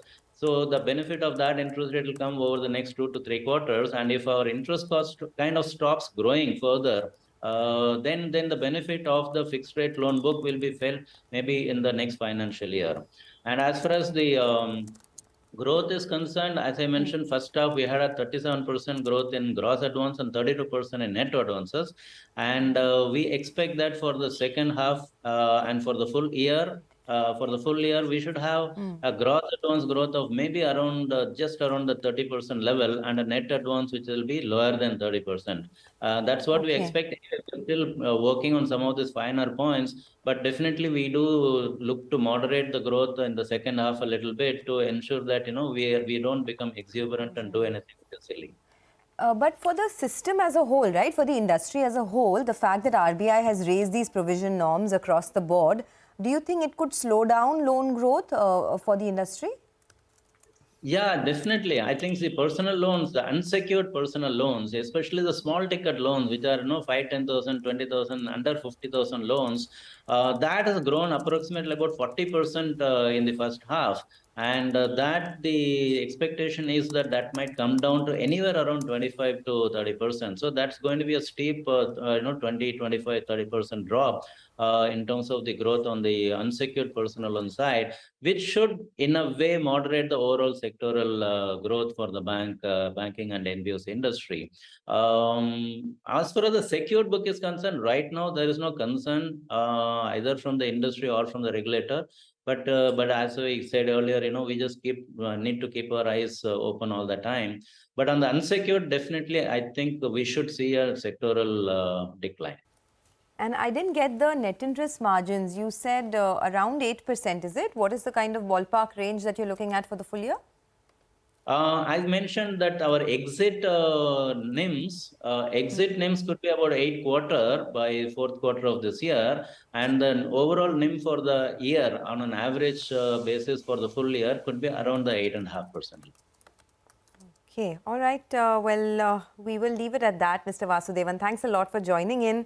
and giving us your view on the business and the way forward. That's Equitas Small Finance Bank. Just want to mention a few stocks. There's a lot of traction, by the way, happening in the market, so don't be fooled by the flat move on the headline index. New India Assurance, just pull up that stock. It's up 11% now. It's a big mover in the broader markets. New India Assurance should be up for you in just a bit. There you have it, big traction there. Honasa is the other one, 10% higher now on the back of a 20% rally yesterday. So Honasa also looking pretty good once again, day 2. Angel One is the other stock. It's had a phenomenal 2023. It's up 130% this year, and Angel One is up another 4% today. So lots of traction in the broader markets, and the mid-cap index is now up almost about 0.5% or so. Let's slip into a quick break. On the other side, Manoj Vishwanathan of Home First Finance will join in to talk about the big block deal that has happened and also the way forward for the business.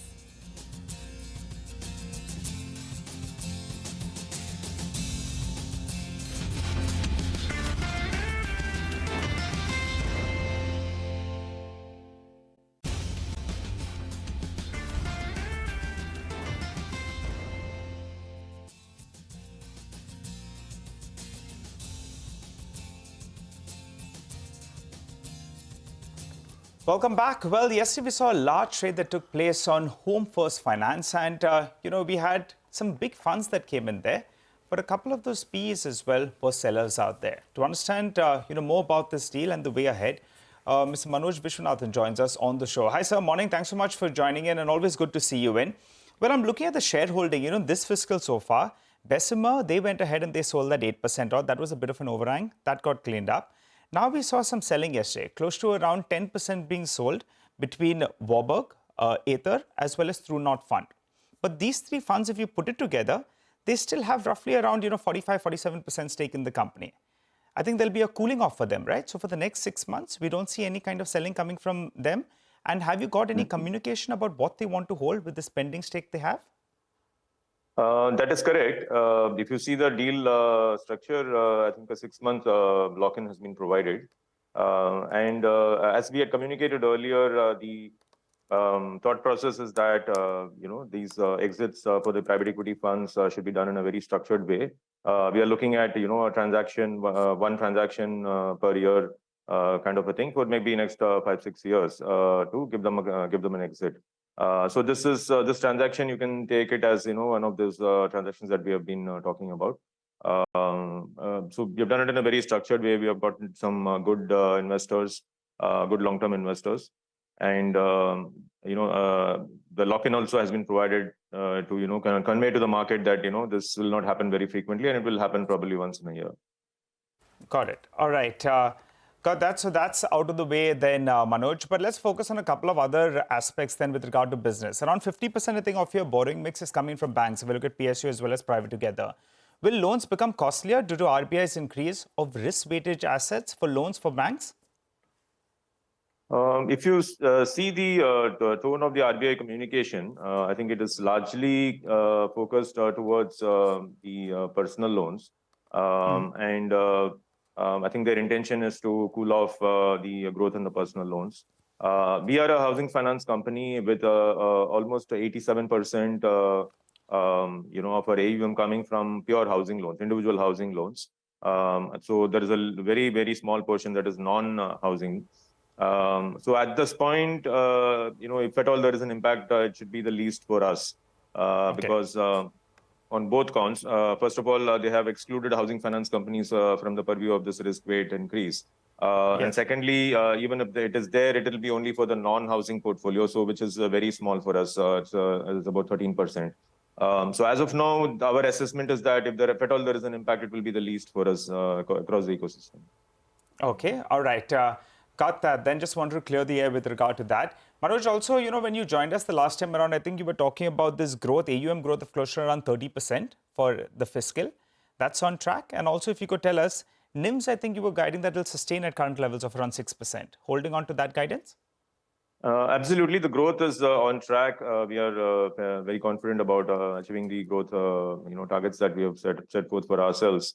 And, we can see that housing demand in the country is very, very robust across the country. And we are very confident about the 30% growth. As far as NIMs are concerned, as of now, since there is a pause in the interest rates, the NIMs, we should be able to maintain the NIMs that we are at currently, which is around 6%. If the interest rates go up substantially from here, then of course there could be an impact. But as of now, it looks like there is going to be an extended pause. So we are, confident of maintaining the current NIMs. Right. Manoj, good morning, Prashant here, that non-housing, which you said is about 13%, that is LAP, right? That is loan against property. We just had the Equitas management with us, and they were saying that portion perhaps will get impacted. They gave us some numbers in terms of the impact on capital adequacy.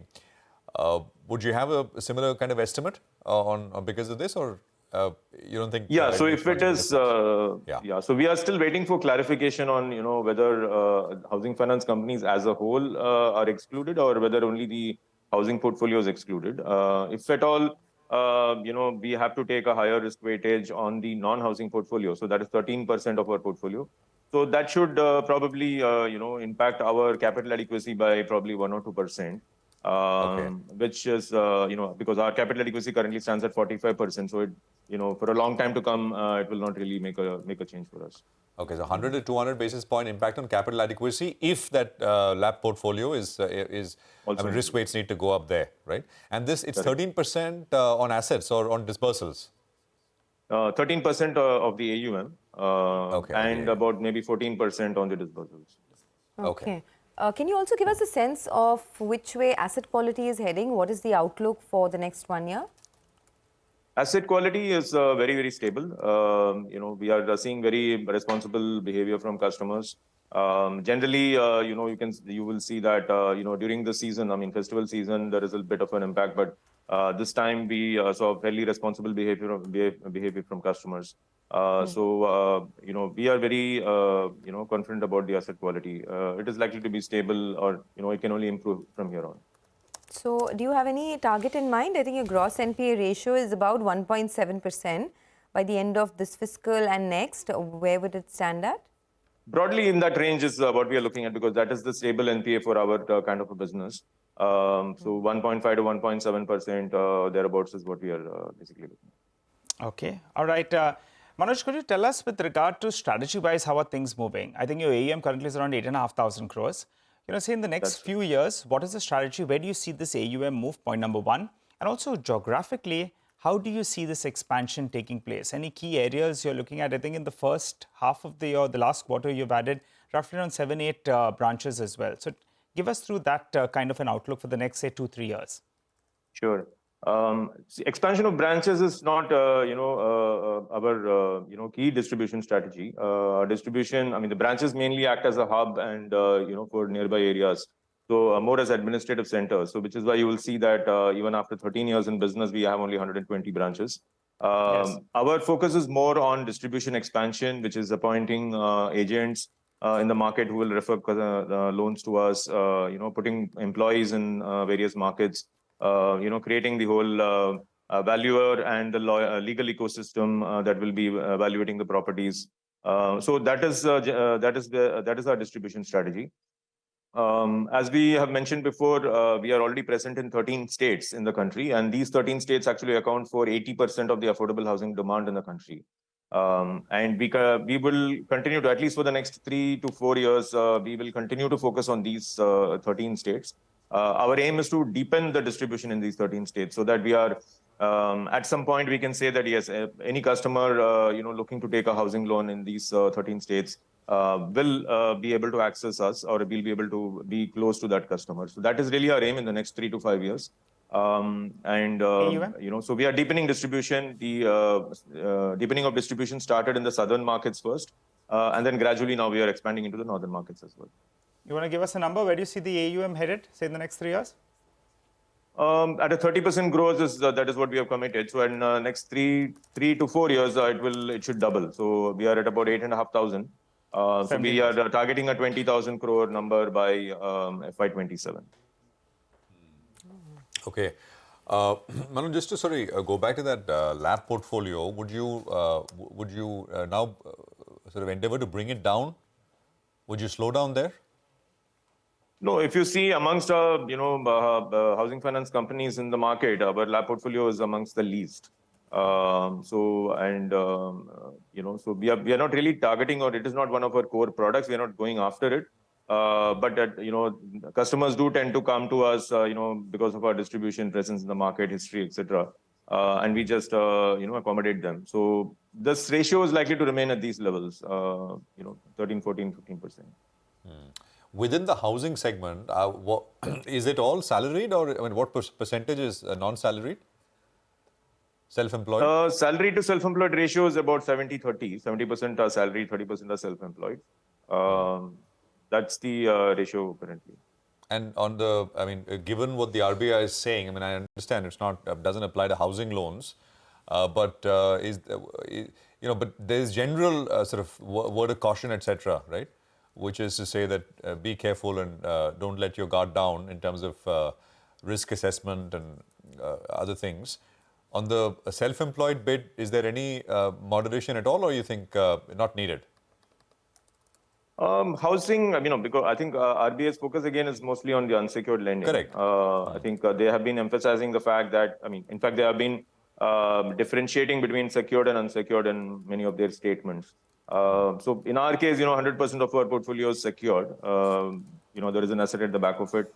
And customers in this segment are generally very emotionally attached to the property. So I would say amongst all asset classes, this would be the most secure. Oh, absolutely, I agree.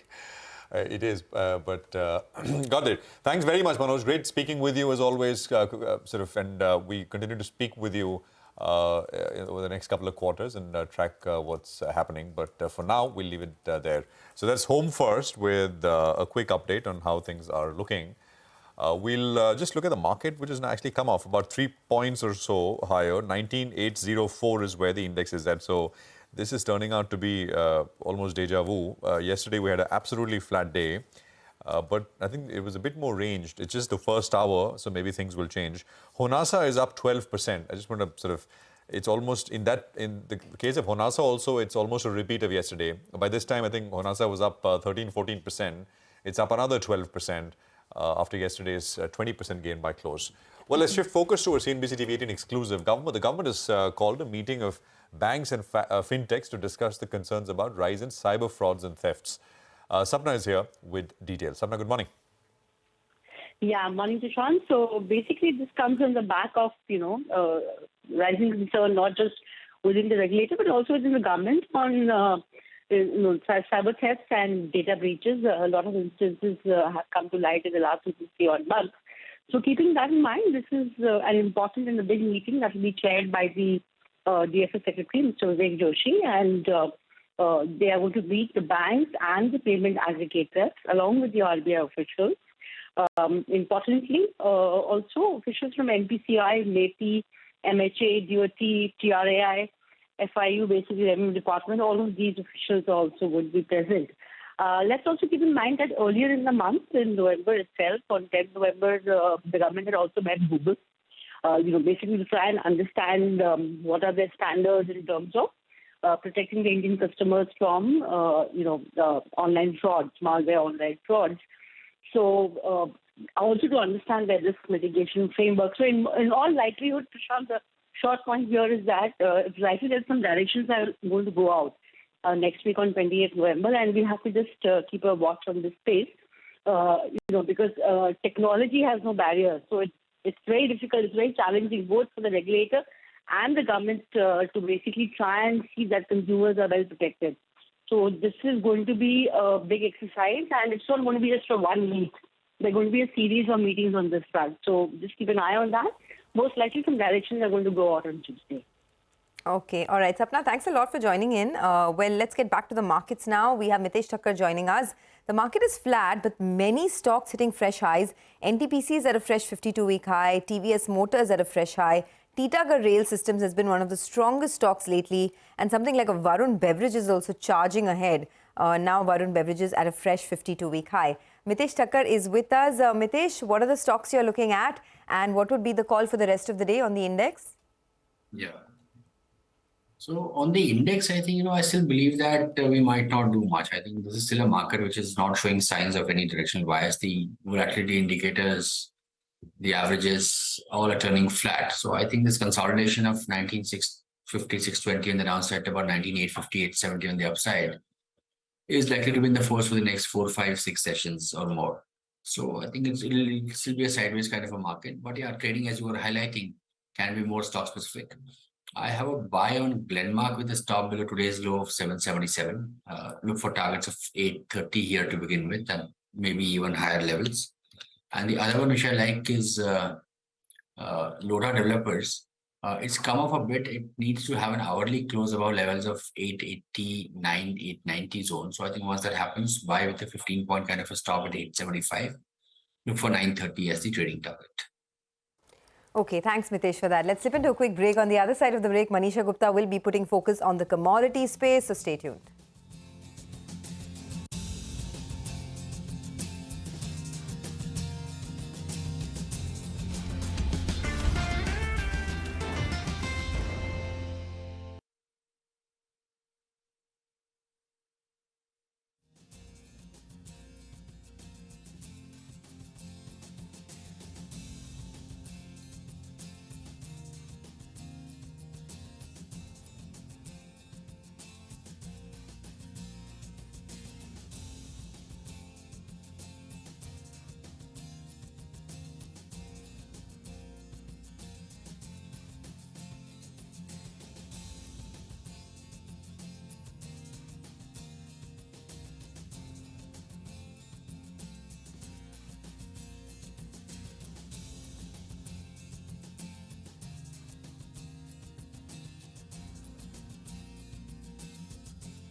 Welcome back. Let's shift focus to the commodity markets now. Manisha Gupta is here to give us a quick Manisha, over to you. Well, thank you for that. I'm looking at the nickel prices, which continue to be a big metal space. We're actually trading at a 2.5-year lows right now, and the prices are very close to April 2021 levels there. If you look at the prices in the month of October, we've seen 7% of a decline, and for the month of November now we're down by 7% yet again. So in a matter of last couple of months, we are down by nearly 14%. If you look at the year then, in 2023 till time, on LME the prices have declined by 45%, and in Shanghai the prices are down by 36% as well. So this is the worst performer that we've seen in metal space, within commodities as well. Such sharp declines is something that you're not witnessing in other metals or industrial commodities there. Well, the reason is that you have seen a rise in supplies in Indonesia, and that's creating a global surplus. Indonesia could account to nearly 70% of nickel production in the next 5 years. At this point in time, their market share is almost at around 40 to 50% there. The markets also are rearranging their supply chain after Russia and Ukraine conflict. Remember, 10% of global nickel comes in from Russia, but the markets are moving away from Russia with the kind of sanctions that we've seen come in from that one there. The EV makers within China also seem to be now turning towards lithium ferrophosphate batteries, and this does not need cobalt or nickel, and that is what is putting some bearish pressure in case of nickel prices there. They now command nearly 60% of market share, so that tells you that the nickel demand from here as well seems to be declining, and that is putting pressure. Inventories in Shanghai are at a multi-year highs. We've seen March 2021 numbers coming back in sense of inventories. I also want to take you through the table on what production, consumption and surplus looks like in this year as compared to the previous year. So that is really the picture. If you look at the mine production numbers, we are higher in sense of production there. When you look at the refined production, that number is also higher in this year. That as far as demand goes, well, we have seen a percentage change on a year-on-year basis onto that one. But with the kind of increase in production that we are looking at, last year nickel was in surplus of 60,000, right now at 155,000. So we are dealing with huge nickel surplus in the global markets, and that will continue to put pressure going forward. Okay, all right. Thanks a lot for that, Manisha. Well, let's stick to the metals and mines space. NMDC, that's a stock in focus. We at CNBC-TV18 had highlighted yesterday that they've gone ahead and increased prices. That was source-based information. Later in the day or late in the evening, NMDC has confirmed this. So we told you that the price increase was close to around 200 rupees in Chhattisgarh and 300 rupees in Karnataka. Well, they give out the Chhattisgarh rates. So that's why we're working with 200 rupees per ton, as we told you, in Chhattisgarh, both on lumps as well as fines. The key reason for this price increase is we're entering the busy season for steel industry because steel production will ramp up. And because of that, prices will get some kind of support. Second factor is global iron ore prices itself have moved up because inventory levels in China are lower out there. And that's what's caused global prices to move up. So that's given some kind of support to domestic pricing as well. Remember, the past quarter's numbers were disappointing, but we had mentioned on that day as well, the street will look ahead because Q3 and Q4 will be far better because all those price cuts that were taken, well, that's got reflected in Q2. From Q3 onwards, these price increases will reflect in their numbers. But Sonia, you're looking at Cipla. Tell us more. Yes, I am looking at Cipla. It's interesting because, you know, there is this, the stock was under pressure in the last couple of days after its Indore facility received the US FDA warning letter. But there's buying interest in the stock now. It's up about 1.5%. I'll tell you why. HSBC has a target price. Brokerages are very positive. So HSBC has a target price of 14.25 on the stock. Investec has a target price of 14.50 on the stock. Both these brokerages say that yes, there has been some stress because you know, the company's Indore facility received a warning letter, but they don't assume any additional risk for Advair Generic, for which the transfer is currently underway. They also speak about how there is no impact yet to estimate in the earnings, and the earnings momentum for Cipla has been very strong, and that's something that can continue. Hence, the street has used this as a buying opportunity, and the stock is up about 1.5% today. Let's take a short break. On the other side, our special segment, Indianomics, where Lata will get chatting with a host of experts to put focus on banks and NBFC stocks, which are under renewed pressure post the RBI crackdown on unsecured lending. Stay tuned.